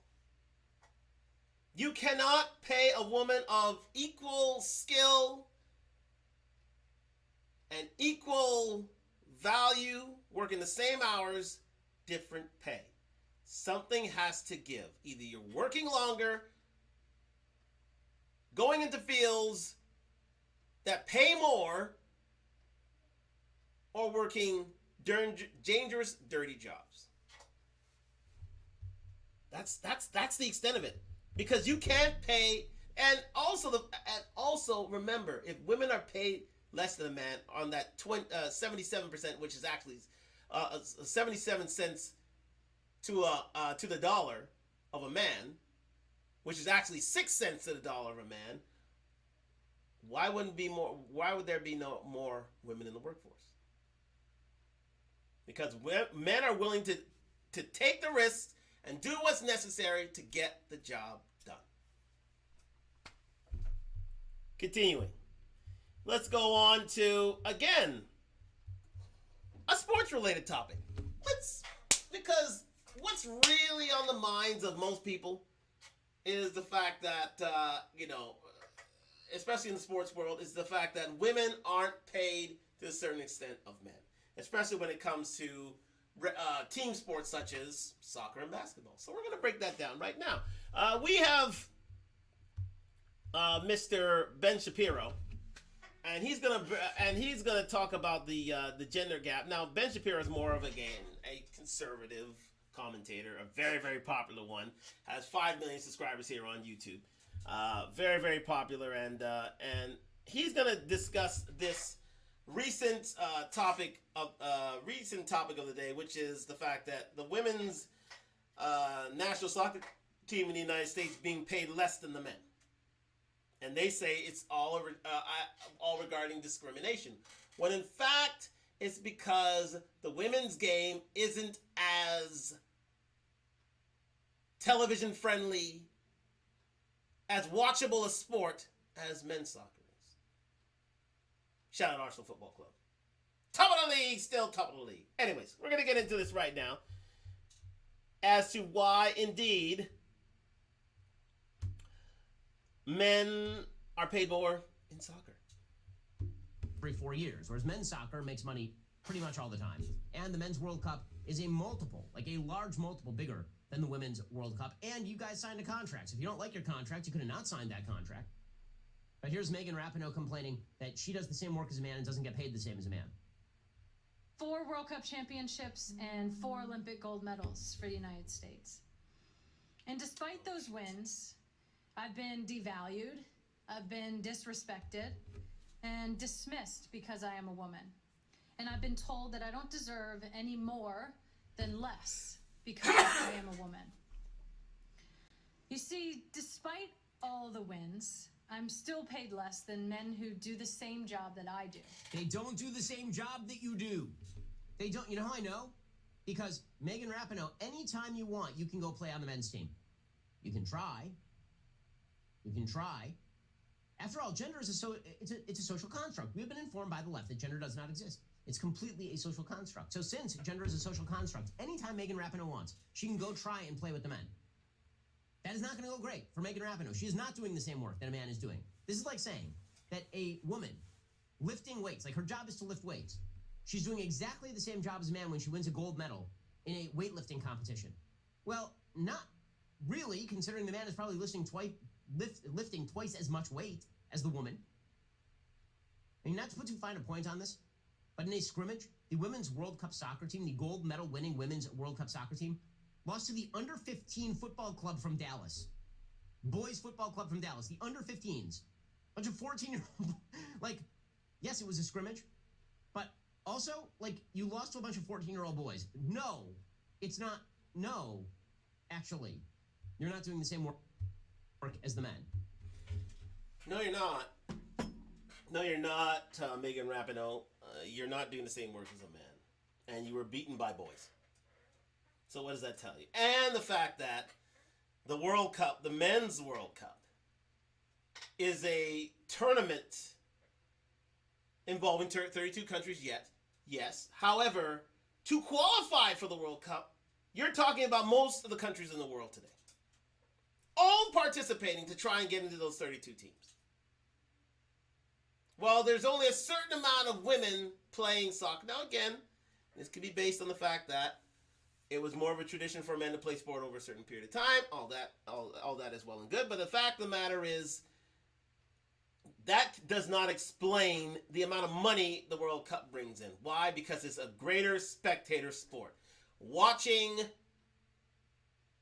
football, the real football, played by real men, is a much greater spectator sport. There are certain sports that are fantastic to watch that women play. Soccer being one of them, but it's not as great as the men's. But definitely tennis, where there are longer rallies. Serves allow for longer rallies, and it's much more of a competitive contest that leans towards greater spectators watching them.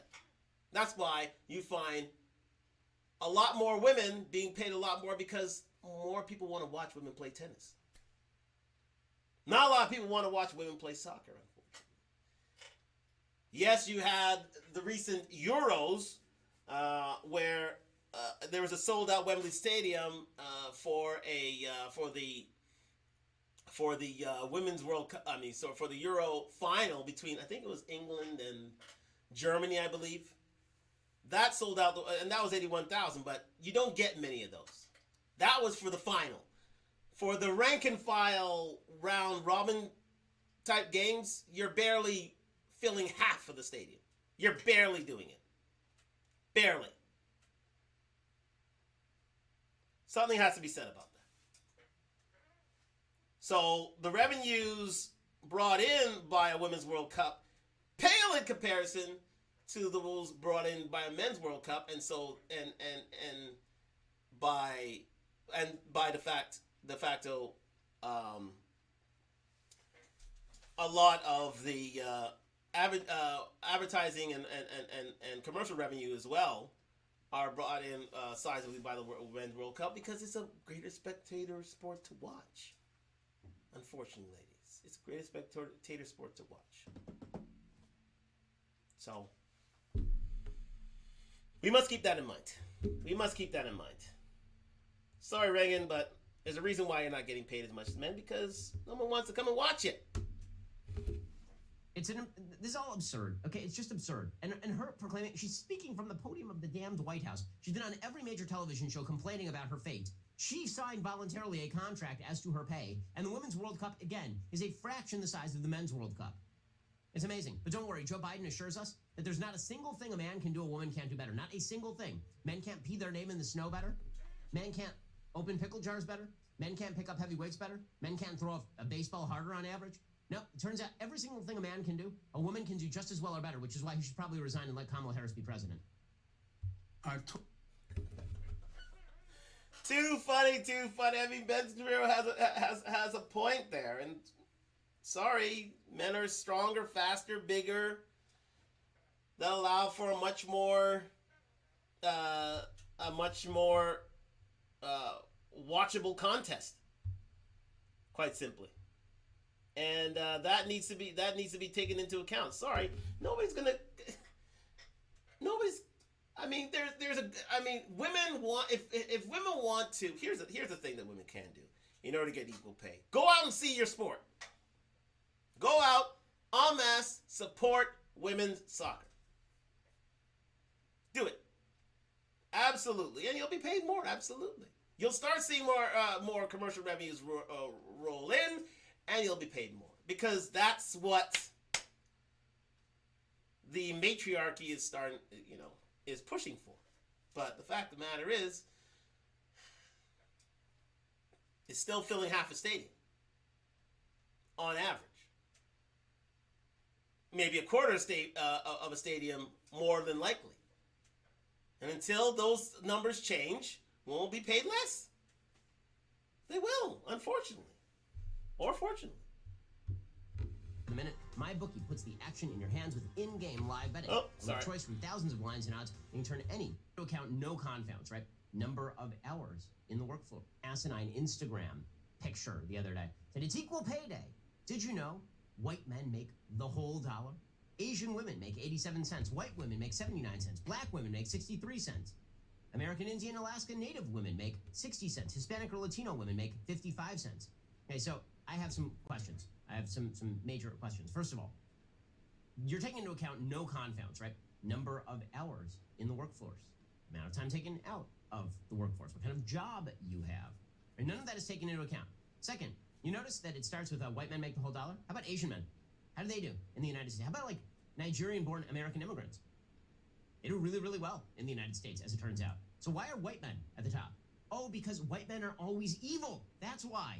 When you just put white men at the top, that means everything that follows is going to be how crappy America is. Also, are we to believe? I mean, according to the left, this violates the intersectional hierarchy. The only reason for this would be discrimination, of course, right? Intersectional concerns.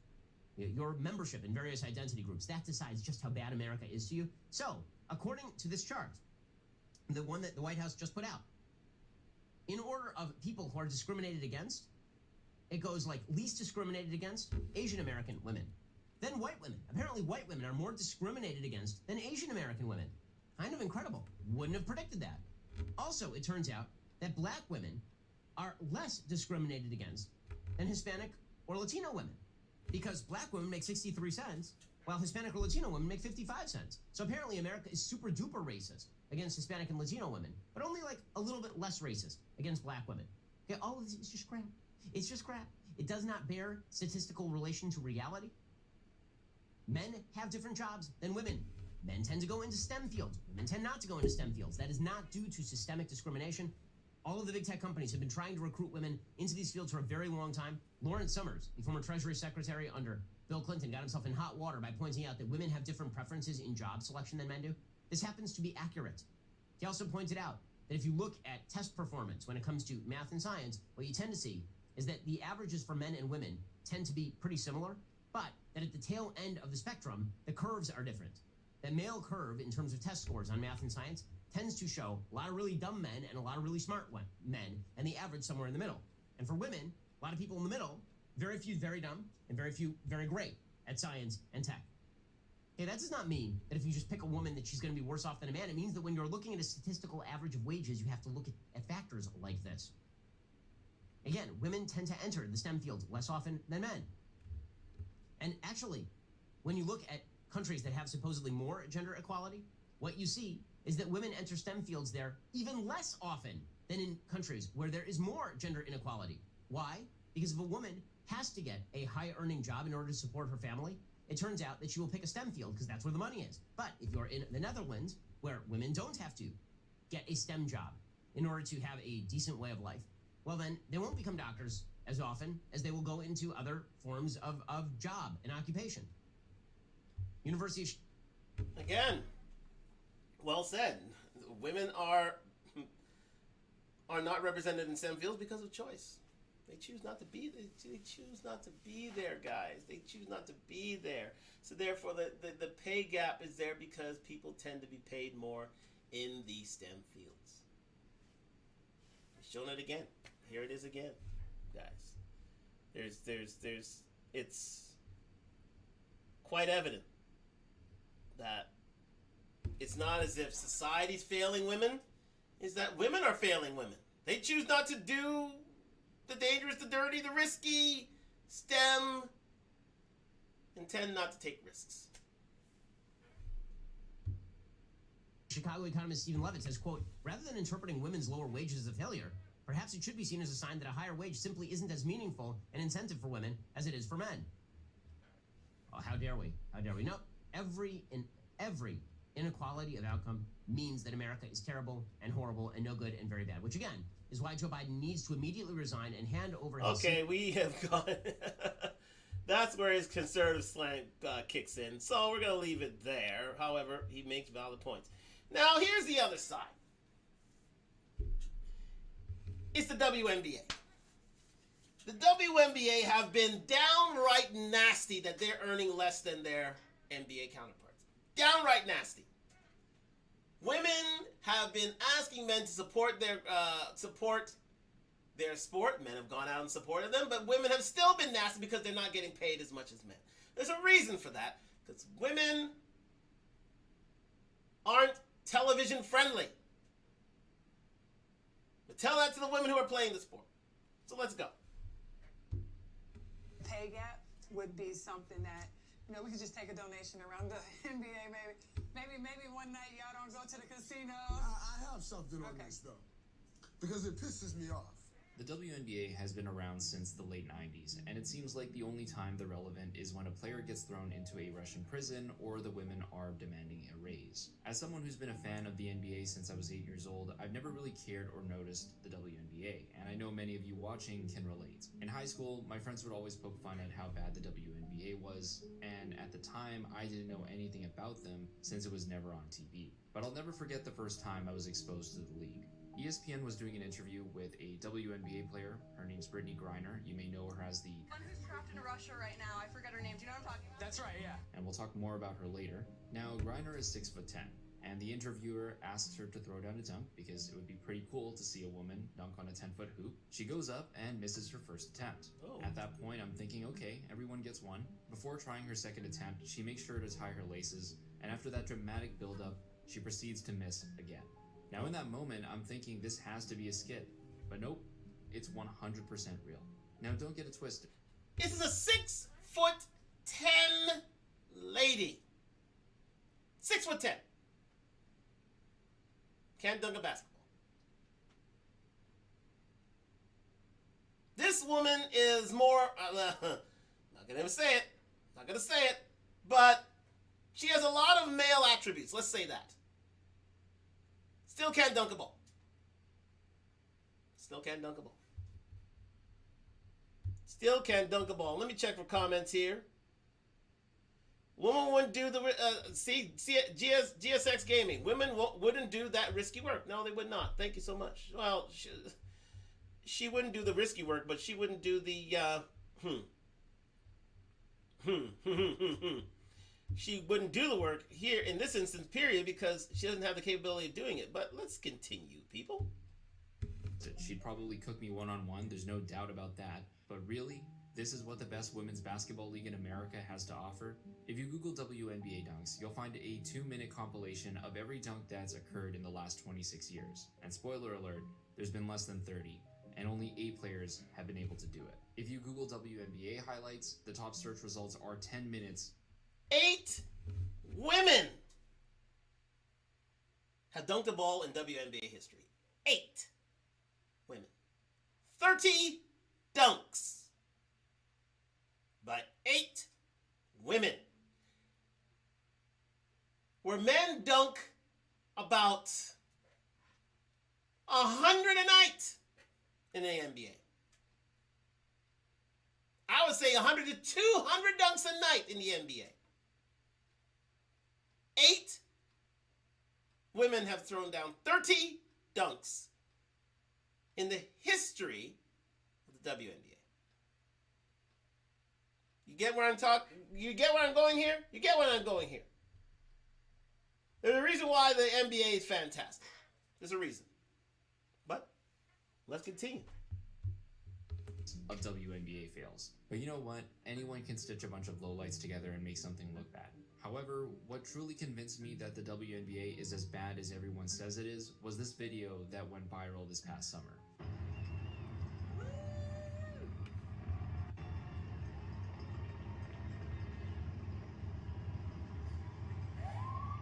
People, this is embarrassing. This is the this is the WNBA parade for the champions of the league, and barely a person's on the streets. Women, this is your league, and yet you aren't on the streets. Do you see the picture here? Do you understand where we're going here?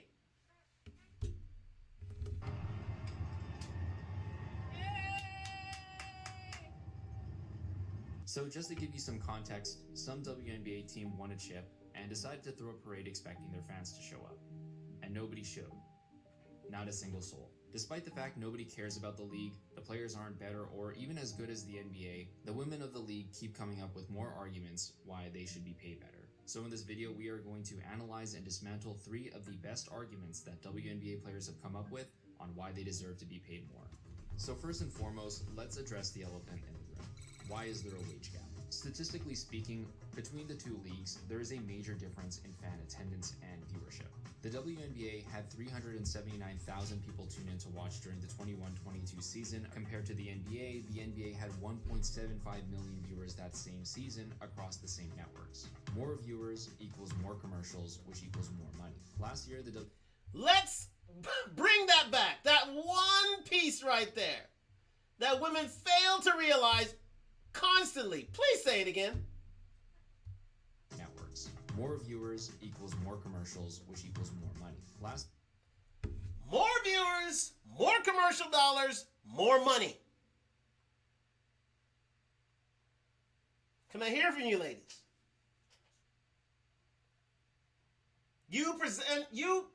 Remember, there are no excuses because you consist of more than half of the U.S. population where the WNBA resides. You can easily flock to these things and fill these stadiums to full, if not more than full. Yet you don't see your own game. Why? Why? Because it's less interesting to watch, people. Less interesting to watch. Women have said themselves they would rather watch an NBA game than a WNBA game. You getting this?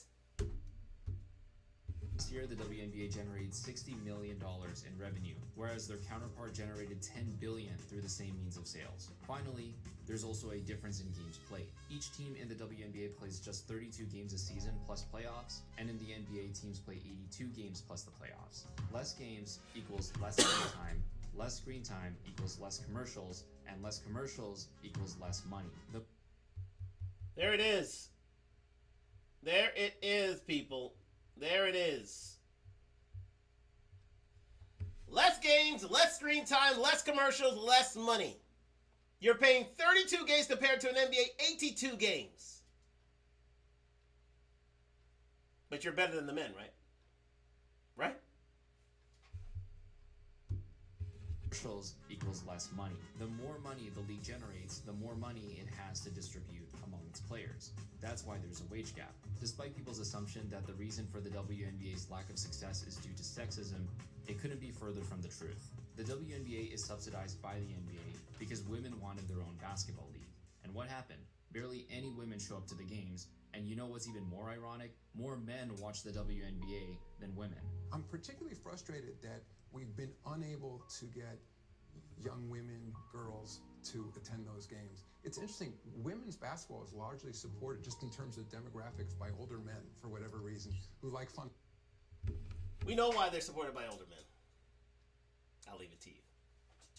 Fundamental basketball. Speaking of like the connotations of the WNBA, like, and the big conversation about WNBA salaries and all of that that's been going on, what is like your, from a player and from players in general, like your teammates, what is that opinion and how do you guys handle all those conversations? We are not asking to get paid what the men get paid. We're asking to get paid the same percentage of revenue shared. Okay. You know what I'm Got saying? it, got it. So that's a huge misconception. That's a huge Got it. misconception. Okay. Yeah, because every video is like, oh, this person gets paid this No, person gets paid that, right? So I want to be really clear about that. Like, I don't think I should get paid the same as LeBron. Right. But the percentage of revenue, like for example, they sell my jersey in Mandalay Bay, I don't get a dime. You don't get any money from jersey sales? That's crazy. No way. So that's what? Why it's like Image and likeness. Okay, Exactly. yeah, okay, that's... The question is, who are buying these jerseys? Who are buying WNBA jerseys? I have failed to see one WNBA jersey on the streets of any major city. Any major city. That's so like bullshit. that's the stuff we're talking Sure, about. sure, You know sure. what I'm saying? Now, on the surface, that makes sense completely. So why doesn't the WNBA do that? Why should the men get paid more than the women? Is there misogyny and sexism going on in the organization? Well, the honest and simple answer is the WNBA can't afford to share revenue with its players. Remember how a moment ago I was just telling you how the WNBA generates just $60 million in revenue a year? Well, what I didn't tell you is on top of that, they lose $10 to $12 million a year, and that loss is covered by the NBA. What I also didn't tell you is that the WNBA has yet to turn a profit in the last 26 years they've been active. So if you're a business owner and you're losing money every single year and your employees are coming to you demanding for a raise, how do you expect to meet their demands? You literally can't. If you do, you'll need to cut spending, and for WNBA players, that likely means they'll have to pay for their own transportation to games and probably pay for their own trainers and recovery specialists, among many other expenses. Stop here. Ladies and gentlemen, you have to realize the WNBA is a business. It is a business. They're in the business of making money. The WNBA doesn't make money. It doesn't. It never has. It's been running at a loss since its inception. Basketball players will be getting paid. Male basketball playing male NBA players will be paid more, if not having to subsidize the WNBA. That's the truth. Because for their losses, the NBA must shore up those losses. For 26 years this has been happening, and I'm sure it'll be for 27. Guaranteed. Women have had the right to free association for decades. And yet they won't associate themselves in a WNBA stadium. They'd rather not watch. That is the hypocrisy of it all. They want equal pay, but yet their women won't go out and see them. And yet the NBA's blamed, right? It's the NBA's fault.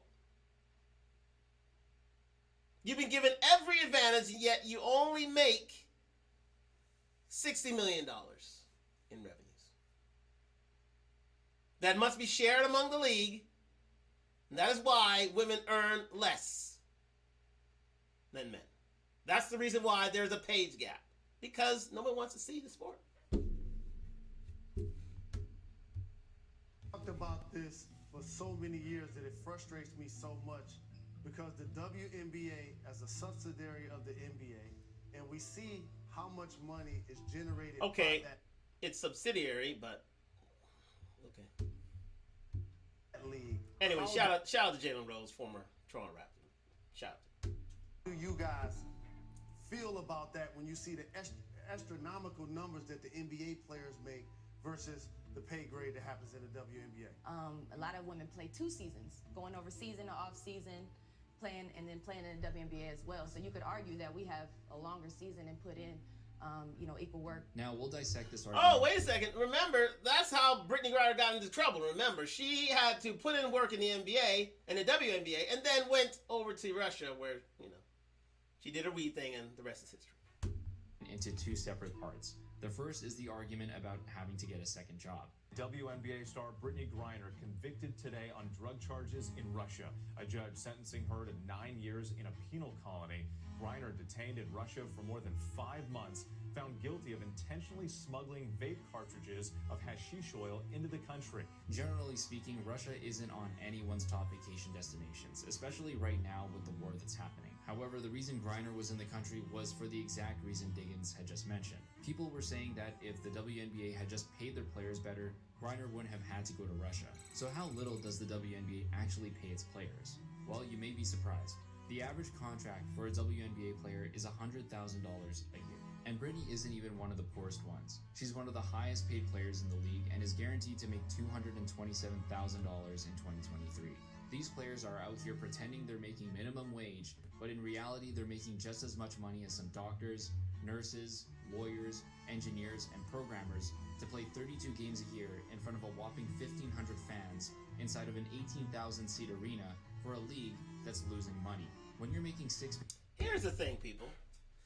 These are some of the highest wage earners of women around the world today. Yet they complain that they should be paid more for their talent. Even though it can't be done. It can't be done. There's nothing else to be said about it. So. figures at your job, getting a second one is essentially a choice. If anything, the league needs a second job since it's been losing money for the last 26 years. Now to address her second point, which was they do just as much work as men, no you don't. Do you have to guard Giannis? Do you have to guard Joel Embiid? No, so you don't do the same work as a man. This isn't the first time a WNBA player Actually, men do more work than women because the fact that they only played 32 games and men had to play 82. 50 more games. And yet, and in a touch of irony, those 82 games means they're the breadwinners, so they have to support females in their position. Once again, men have to bring home the bacon in this instance. Something utterly delusional. A few years back, Griner said she could beat Boogie Cousins in a one-on-one. I'm glad she's that confident in her abilities. But she's also a little delusional. Like the confidence, BG, but I don't know if that's gonna happen. It's not a walk in the park over here. I got cuz on that one. Not one NBA player believes she could beat DeMarcus one-on-one. But maybe that's because they've never seen her play. So whoever's filming decides to ask her coach what he thinks. If there's no referee, I'm gonna go to the ATM and I'm gonna sell my house and I'm gonna put all my money on DeMarcus Cousins. Even her own coach knows she doesn't stand a chance. A problem I frequently keep seeing with the WNBA is their lack of open-mindedness on solutions for how they can drive revenue for their organization. In these next clips, watch how the players react when Shaq and T-Mac suggest that the WNBA should lower the rim so the fans can see more dunks. I got a question. Why can't we lower the goal to at least 9.5 feet? Because I think for somebody that don't watch WNBA basketball, to have women dunking on other women would definitely bring more excitement to that game and have, you know, those guys that don't watch WNBA basketball tune in and you get more fans that way. What do you think of? Perfect. He's right. The reason why the NBA earns as much as money as do is because it's an exciting league, and part of that excitement is for the dunks that they do. Remember, 8 women have dunked in 26 years in the WNBA. 30 dunks in total have been done in the WNBA. This will help bring excitement to the league, and at the end of the day, bring more revenue, bring more commercial dollars. Let's see how the women handle it, shall we? About that. I mean, my thought on it is, you know, I've been playing basketball on a 10-foot hoop my whole life. So to move it to 9.5, it's going to take a long time to get used to that. And then also, like, we're only playing basketball to dunk? Like, I'm not sure. No, you playing to... Like, you just want to see me dunk at somebody? Like, I don't know. The skill level is off the charts in women's basketball. Right. But I think as far as bringing the entertainment... Yeah, I understand that for sure. That element, I think, you know, you're getting more fit. They close off and respond with defensiveness. Keep in mind, only 30 dunks have happened in the last 26 years. 10 years ago, Again, what the women don't understand is it's going to bring more attention and eyeballs to their league, but they don't want it because they want the purity of the game. If you want purity of the game, stay broke. And don't come to ask men to pay to further subsidize you in your league. The NBA game is here. NBA game is here. Now it's here. I have a way to make it equal. Just listen to me now. You ready? All right. We've heard it. Yeah, we've. So in beach volleyball, the women's net is maybe half an inch lower. You think if we just lower the rim so y'all could dunk like we dunk, that'll give y'all more oomph than you already have? No. I mean, because listen, y'all are doing the step back, the pull back. Y'all doing everything we're doing, but I don't see a lot of people going up with two hands and, back. Oh, it's coming. Opportunity is a. So you don't think if we just Opportunity is a- drop it to 9, 10 Nah. and a half? I What you think, guarantee Flash? Layla, she's into dance, but my next child will be drop step dunking. I promise. If the WNBA isn't interested in making a better Where in God's greenest earth did she think she's going to have the genetics, where women have the genetics to make bigger women, to make dunks like that? I don't get it. I really. He's trying to help you out, but you got. As my man says, don't save her. She don't want to be saved. product to attract more fans, why should anyone be interested in what they have to offer? You love basketball. You love the WNBA. No, that's not how it works. That's like saying because I like coffee, I should like every brand of coffee, including the shitty instant kind. You can't force people to like something they don't like. There it As a is. business, it's your responsibility to appeal to your market. Now, based on everything we've talked about in this video, the question that remains is, will the WNBA shut down? Well, recently the league raised $75 million through investors, so hopefully this money can do some good for the league. We'll just have to see. Anyways, thanks for watching. Thank you very much for that. And he's right.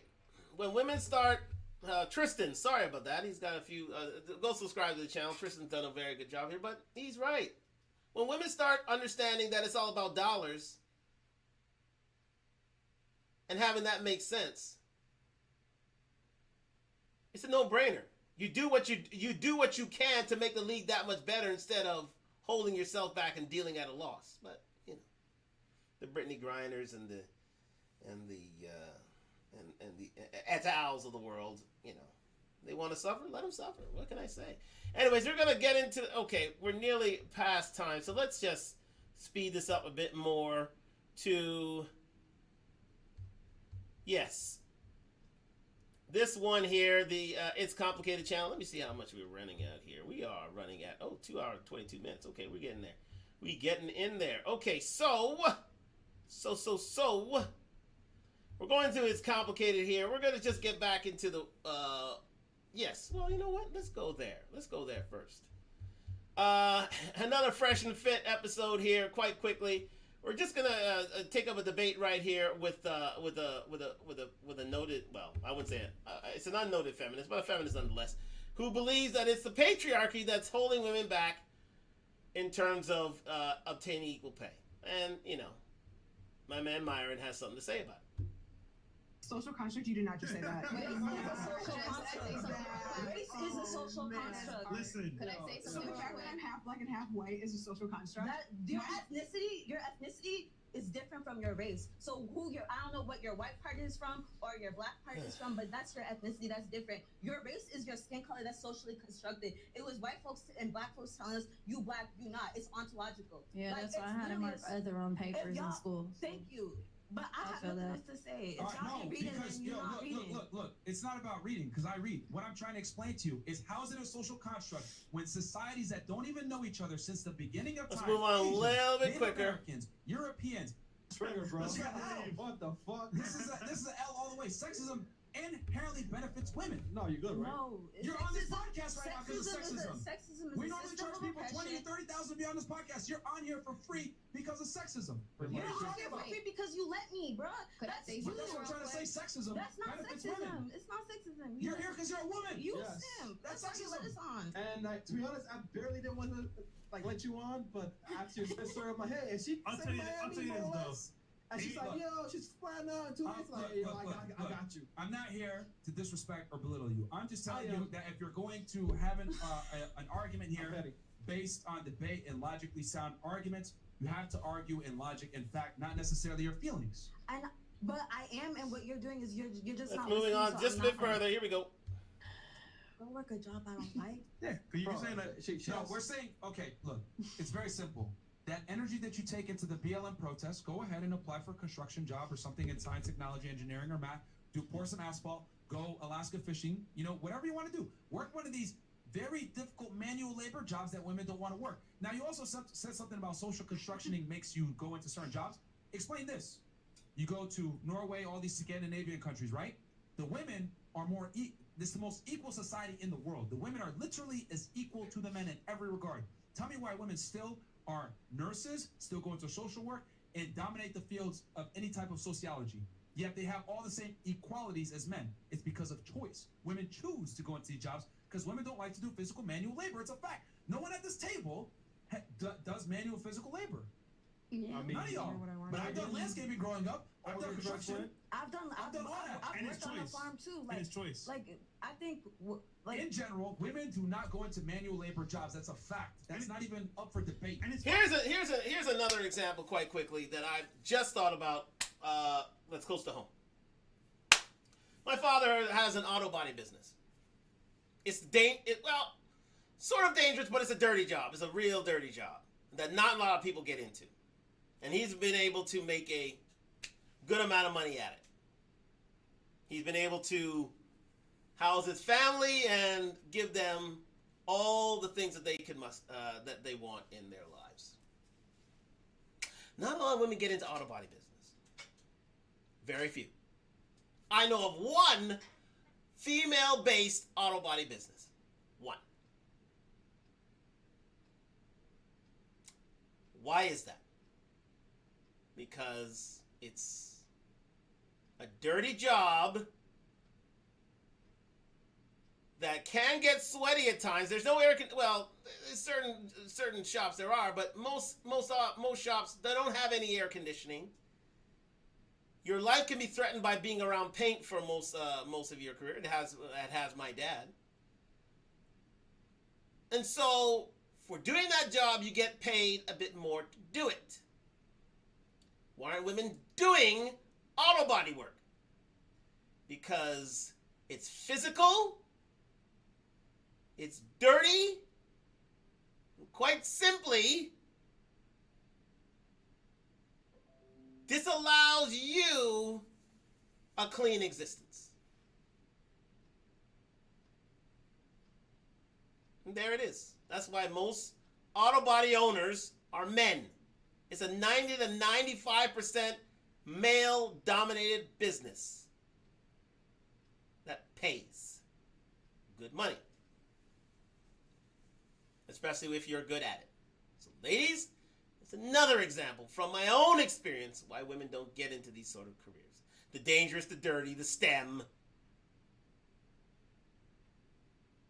and why there's still a pay gap. Fine. And that's okay. But you can't sit there and say, it's a social construct. No, it's a biological construct. Women don't like to do manual labor because women don't have the endurance, the strength, and the capacity to be able to do it long term. That's just not, like, women are literally raised not to take those certain jobs. Like, we are literally raised to be teachers, to be nurses. Right now? Nothing. It's still a choice to do it. I'm saying that we are socially constructed. I'm saying that we are told, we are raised, we are in a society that tells us this is what we're supposed to be. The cult of domesticity. It's called the cult of domesticity. Go against the grain and get a construction job. Y'all You can do look it. that shit up. Yo, if you want to go, listen, if you want to apply for a construction job, you will get a job over a man any day because you're a woman. Yep. Oh, more sexism, by the way. Don't talk about it. Be Another about it. privilege that you got that men don't. Just do it then. You can apply for a police department, a fire department. We'll never do that. You can apply for the military. You will get promoted faster than a man because of affirmative action, and you're black. My thing is, don't talk about it. Be the example. Just do it. Yeah, exactly. Why don't you? Do it, ladies. Do it. Do the dangerous and dirty jobs. Go and do it. Go and do it. Society in the developed world has allowed you free choice and free will. Do these jobs. Take these courses. Be equal to men. Chances are you won't. And that's the long and the short of it. to go try it. Yeah, Like, do you it. keep Yeah, try talking it. about Be a it. Like, leader. why don't you Yeah. try it? Y'all Start are movement. telling me to go do Hey, manual labor aggressive. jobs when I've already done manual labor jobs. Okay, so what have you That's done? cap. Like, what manual Why'd you labor leave jobs then? have you done? I worked at a farm. I worked in the kitchen. I worked. Oh, and you chose to leave, didn't you? Because I got paid better somewhere else doing something else. Oh, so it's a That's choice. really it. I It's a said that choice. before. I said it's a choice, but people are socially constructed. Like we're really No. raised to be. It's told either to do choice- what we Wait, wanna do. but you keep talking about being raised, but I was never raised that way. You're Okay, trying to we're put gonna us- stop it there because when she gets into her rant, it just gets a little silly. But you get the idea. It's unfortunate, but it's the truth, women. You have the sincere choice to do what you want to do, and you choose not to do it because it goes against the grain. So there is a pay gap for a reason, because of your choice. Because of your choice. Simply because of choice. That's why there isn't a pay gap. It's a choice gap.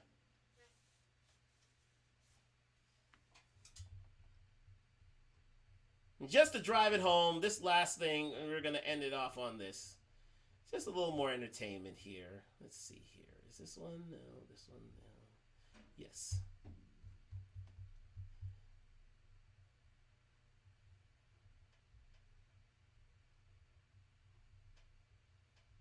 We're going to go into It's Complicated channel, and we're going to talk about the gender pay gap here.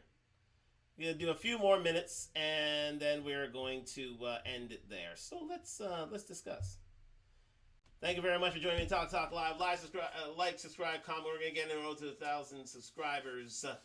Sponsored by Duntalk, DUNTALK.com. Okay, so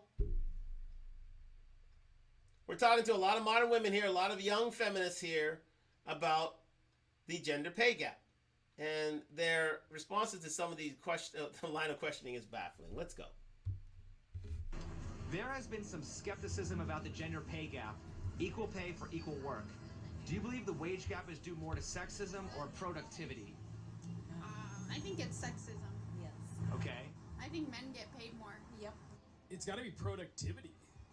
Can you show me a job where the pay scale for men and women is different? Porn? Okay. I don't know. Actors and actresses. Oh yeah. Hmm? Actors and actresses. And it's true. It's porn. Women are paid much more than men in porn. Why? Because the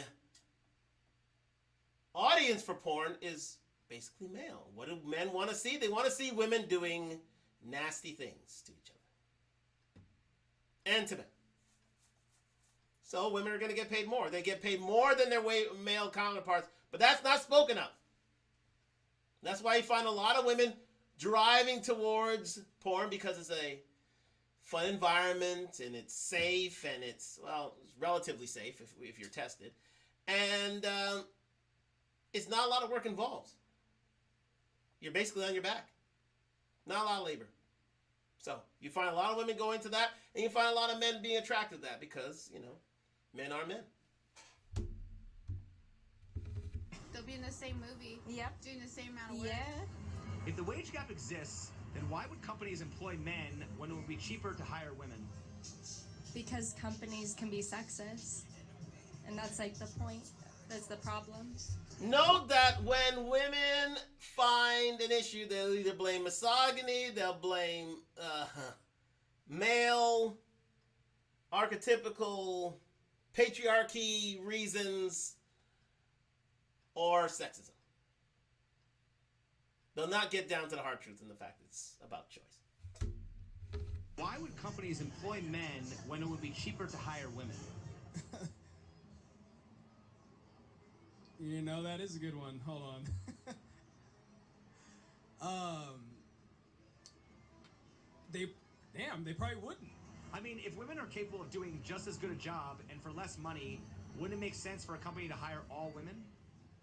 I mean, yeah, if women were getting paid less, 70 cents on the dollar, yeah, companies would, find a good deal in that, yeah. Is there a wage gap or an earnings gap? Well, remember, it's not 70 cents. 77 cents is 6 cents, really, when all the variables are fit in there. But even then, it's not, 6 cents usually. It's got to be an earnings gap. If men earn more than women overall, could it possibly be because men typically choose higher paying jobs, more dangerous jobs, and work longer hours? Yep, these are all facts. You know, I work as a truck driver. I don't see clearly as many female truck drivers as I do male. It's a dangerous job. It's a long job. You're driving for hours. Yeah, no. There it is! Another job in which women do not feature at all. Trucking. Dangerous, dirty, demanding long hours. You're not going to find a lot of women there. Pay gap. Don't women generally choose lower paying fields like education and nursing as opposed to math, science, and ditch digging jobs? More thinking. So wouldn't their pay reflect that? Yeah, women like to work with people, men like to work with things. Don't women also choose to take more time off to focus on friends and family, whereas men are more likely to be devoted to work? I think, yeah, this is also another fact, you know, biology of life. Women have to bury a child and they have to take maternity leave. So that's a very big issue for most CEOs in the company because they can't really have that liability for an employee to take leave for such a long time. And that's one of the biggest concerns. Which they tried, remember, they tried to close that with legislation allowing for men to take maternity leave. Remember that. Paid so low is because of their. So that means it's becoming less of an excuse, I'm saying. It all has to do with. But isn't that biology? And yes, it has to do with biology. That's why we're upset. Why should an employer be responsible for a woman's choice to have a kid? They're not responsible, but it's just the basic ethics. It actually is illegal to discriminate pay based on gender. Why aren't more women filing class action lawsuits against companies that don't pay them equally? I would say it's a lot easier to get another job. I mean, I'd love to say, like, yeah, we're going to fight for it, and we do, but to the extent of a lawsuit, I mean, get a new job. Like, don't people sue for discrimination all the time? Yeah, but also I feel like it's a lot harder for anybody to then go sue their. Again, women are much more risk averse of trying to sue their company and trying to go on and get on. Unlike Ms. Carrie Gracie, she's one of the few, but that's the exception to the rule. Men do it all the time. Men would much rather go against a company for unequal pay than a woman would. Job due to something that happened, knowing that they're going to go through all the legal fees. AKA, men are more risk averse. More risk friendly than female. They'll risk losing a job to get more money. They have the possibility of not then winning that case, although they very much would have been discriminated against.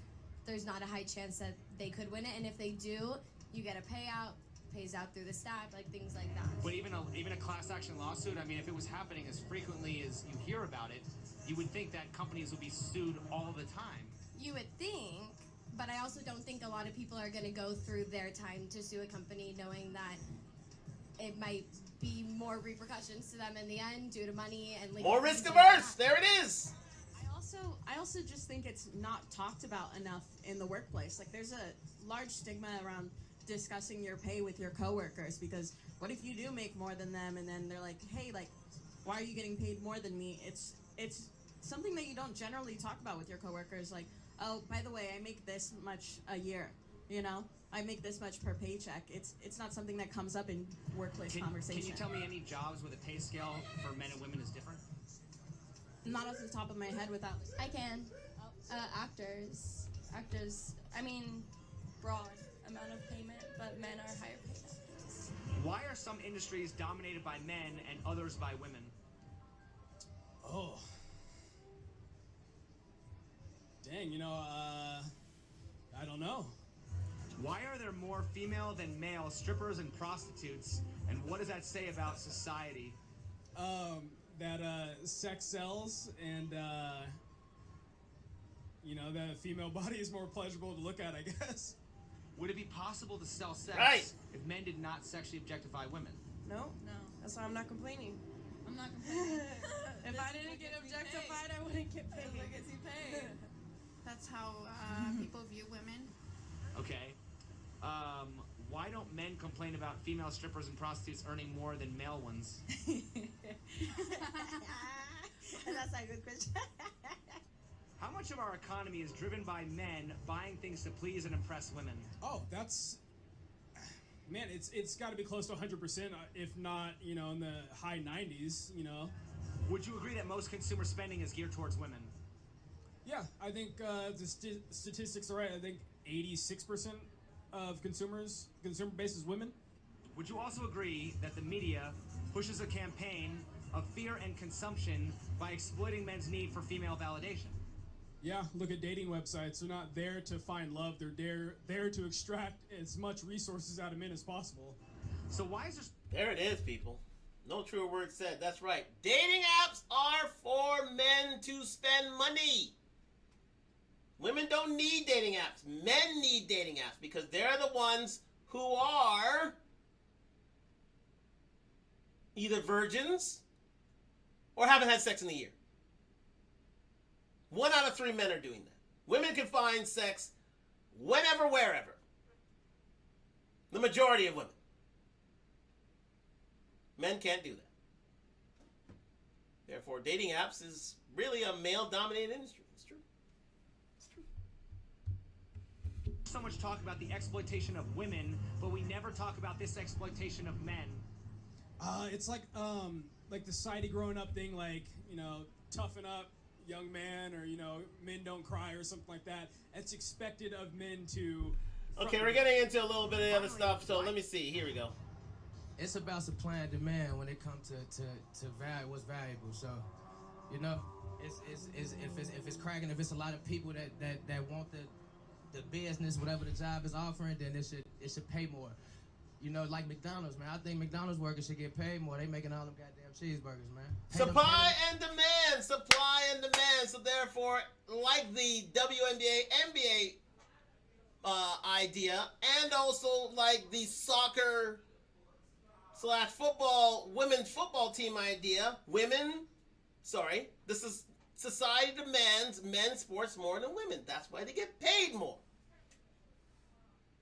Women have had every chance to close that gap and to make things a little more equal in terms of revenue sharing. As we've seen, more eyeballs means more commercial value, means people get paid more, and therefore the sport grows. However, it can't be done because people don't want to see women's sports as much as they want to see men's sports. Supply and demand. Simple economics. McDonald's workers more money. Pay gap. Women can do more than men can in certain aspects, and men can do more than women can in certain aspects. So if a man is making more, it's because he's doing a job that I probably can't do. So can we agree that men and women are different? Yes. There you go. What does it mean when somebody says that's And that's from 2 strippers. That's from 2 strippers who said that. 2 strippers said that! Yet you couldn't get the smartest, most feminist lady to say that. They get the idea of economics. They get the idea of difference between men and women more so than a woman who's 100 times their education. Make that make sense. Man's job. I think in society, it's meant to mean that it's like a more macho or like laborious job, society-wise. Okay, what's a woman's job? A woman's job is anything she wants to be. I mean, Well, wouldn't a man's job also be anything he wants it to be then? in the same respect, yeah. Hard work, labor, out and open. What's a woman's job? Cook, clean, and make sure the house is good. Do you think most women want to do those jobs today? They should. But do they want to? Probably not. So why are men still expected to be what women want if women are no longer encouraged to be what men want? It's the world we live in. Isn't that a world of double standards? It is. Mechanics, getting your hands dirty, moving labor, driving trucks. The list could go on and on. Why are women more concerned with the ratio of men? She just described all the jobs women don't want to do. Pay gap. Male to female CEOs as opposed to the ratio of lower paid, dangerous, dirty jobs done mostly by men? I think because women who want to start their own business or want to be their own CEO are frowned upon because it's looked at that's a man's job, not a woman's job. It's on the tip of my brain. It's like they don't even acknowledge that as something that makes the world go round. We're in Las Vegas. Men built all of these skyscrapers, roads. There's probably some women in there, but yeah, they're just invisible to that. Yeah, you're standing in front of the Eiffel Tower. That was built by a man, probably. Would you rather have a high-profile job? There you go. Men do the jobs that move society forward. Plain and simple as that. Men do the jobs that move society forward. When women start doing those jobs, they'll get paid more, and then there won't be a gap. But they probably won't because they don't want to get killed or they don't want to get their hands dirty. Pay gap. Wage gap. Not really. But it's a pay gap paid on choice rather than anything else because it's illegal to pay someone less, pay a gender less than another gender based on same skills, same attributes, same position in and of itself. For no pay or clean sewers for $100,000 a year? Ah! I struggle with... There it is! There it is! This is what I'm going to sign off on, people. This part right here is what I'm going to sign off on.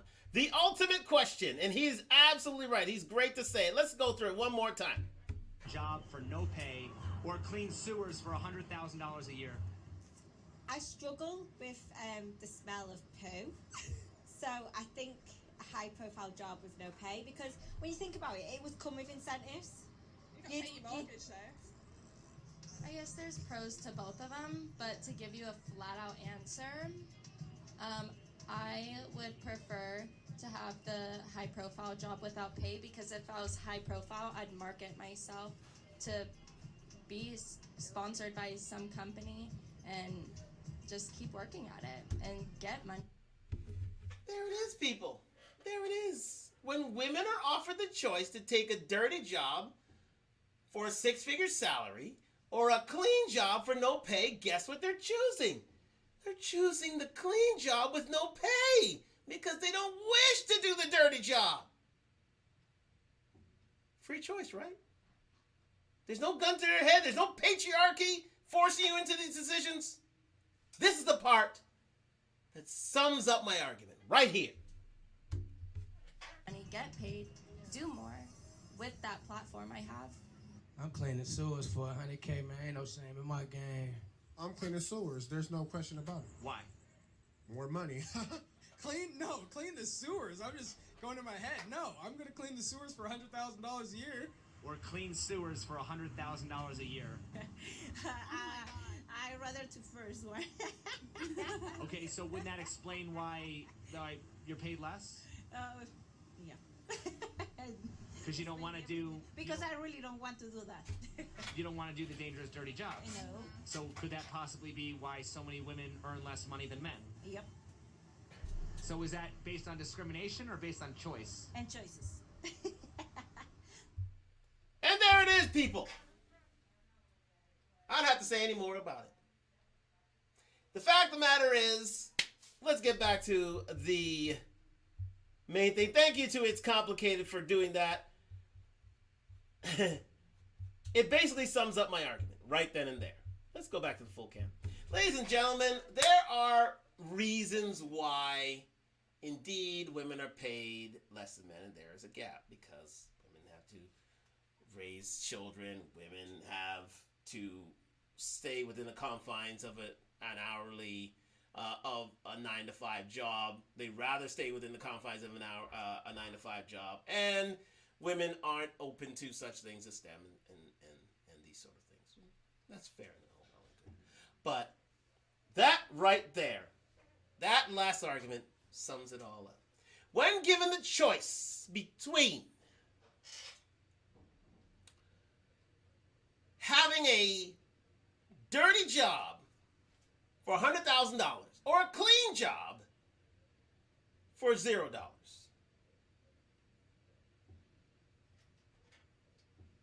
they'll choose the clean job every time. That's women. Men will always choose the dirty job. Why? Because it pays more.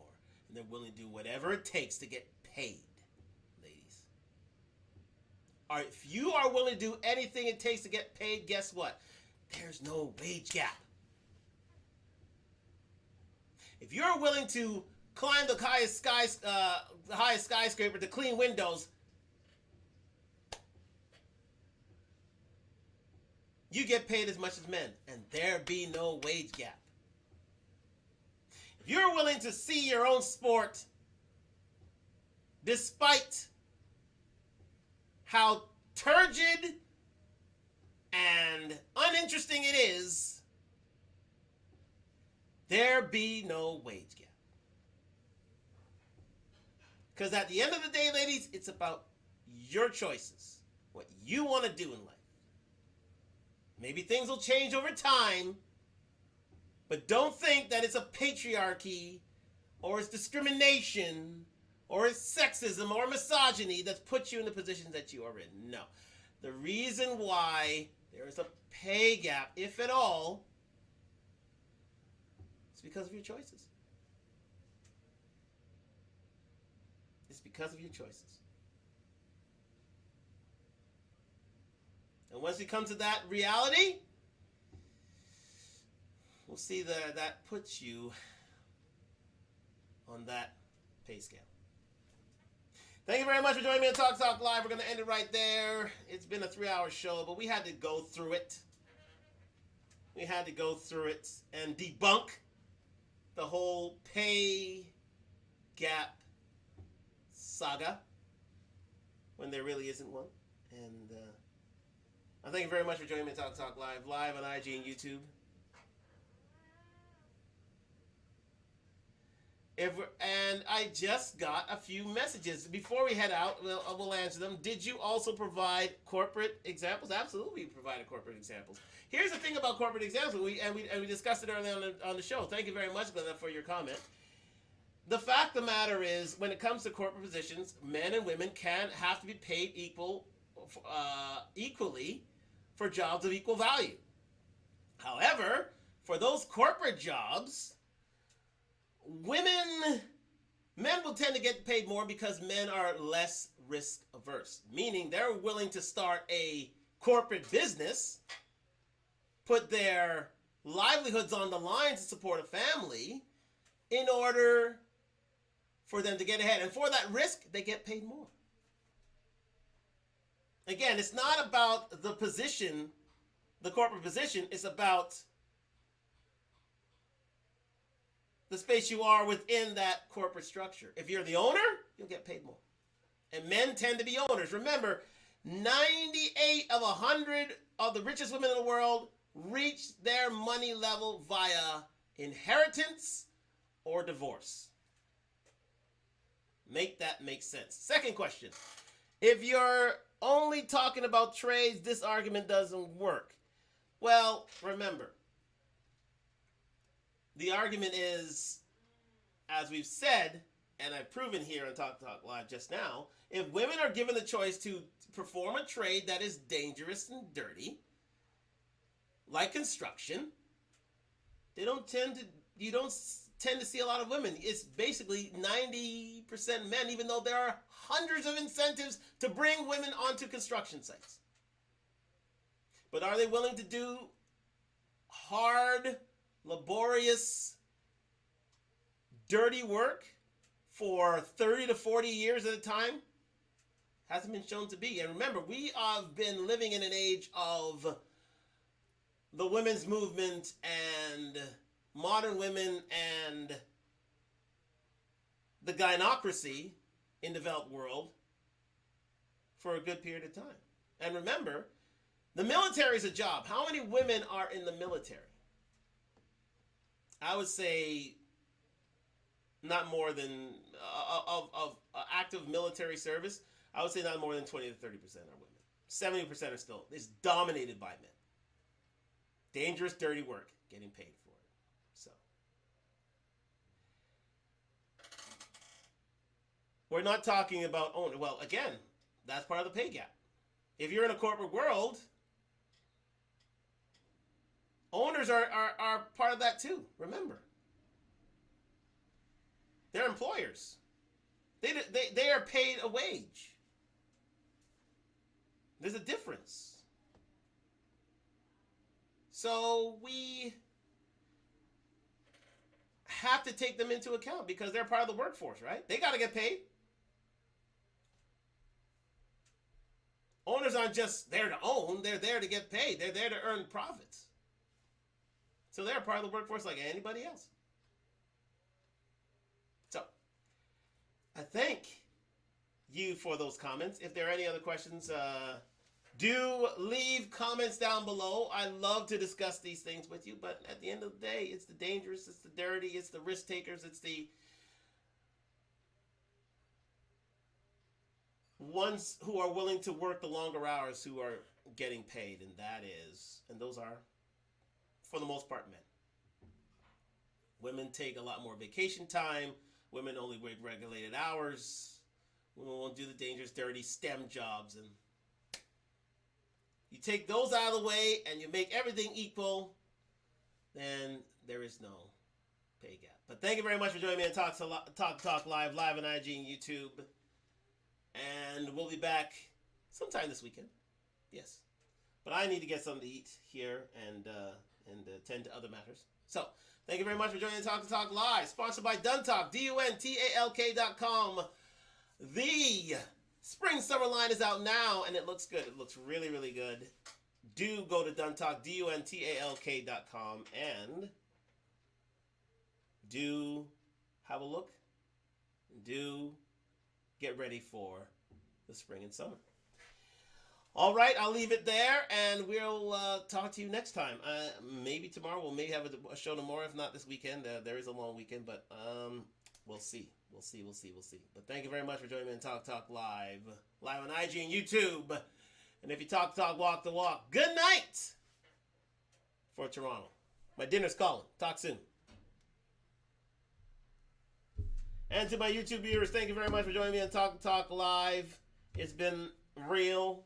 It's been great. We've delved into this wage gap theory for a while here, and I thank you very much for joining me on the journey.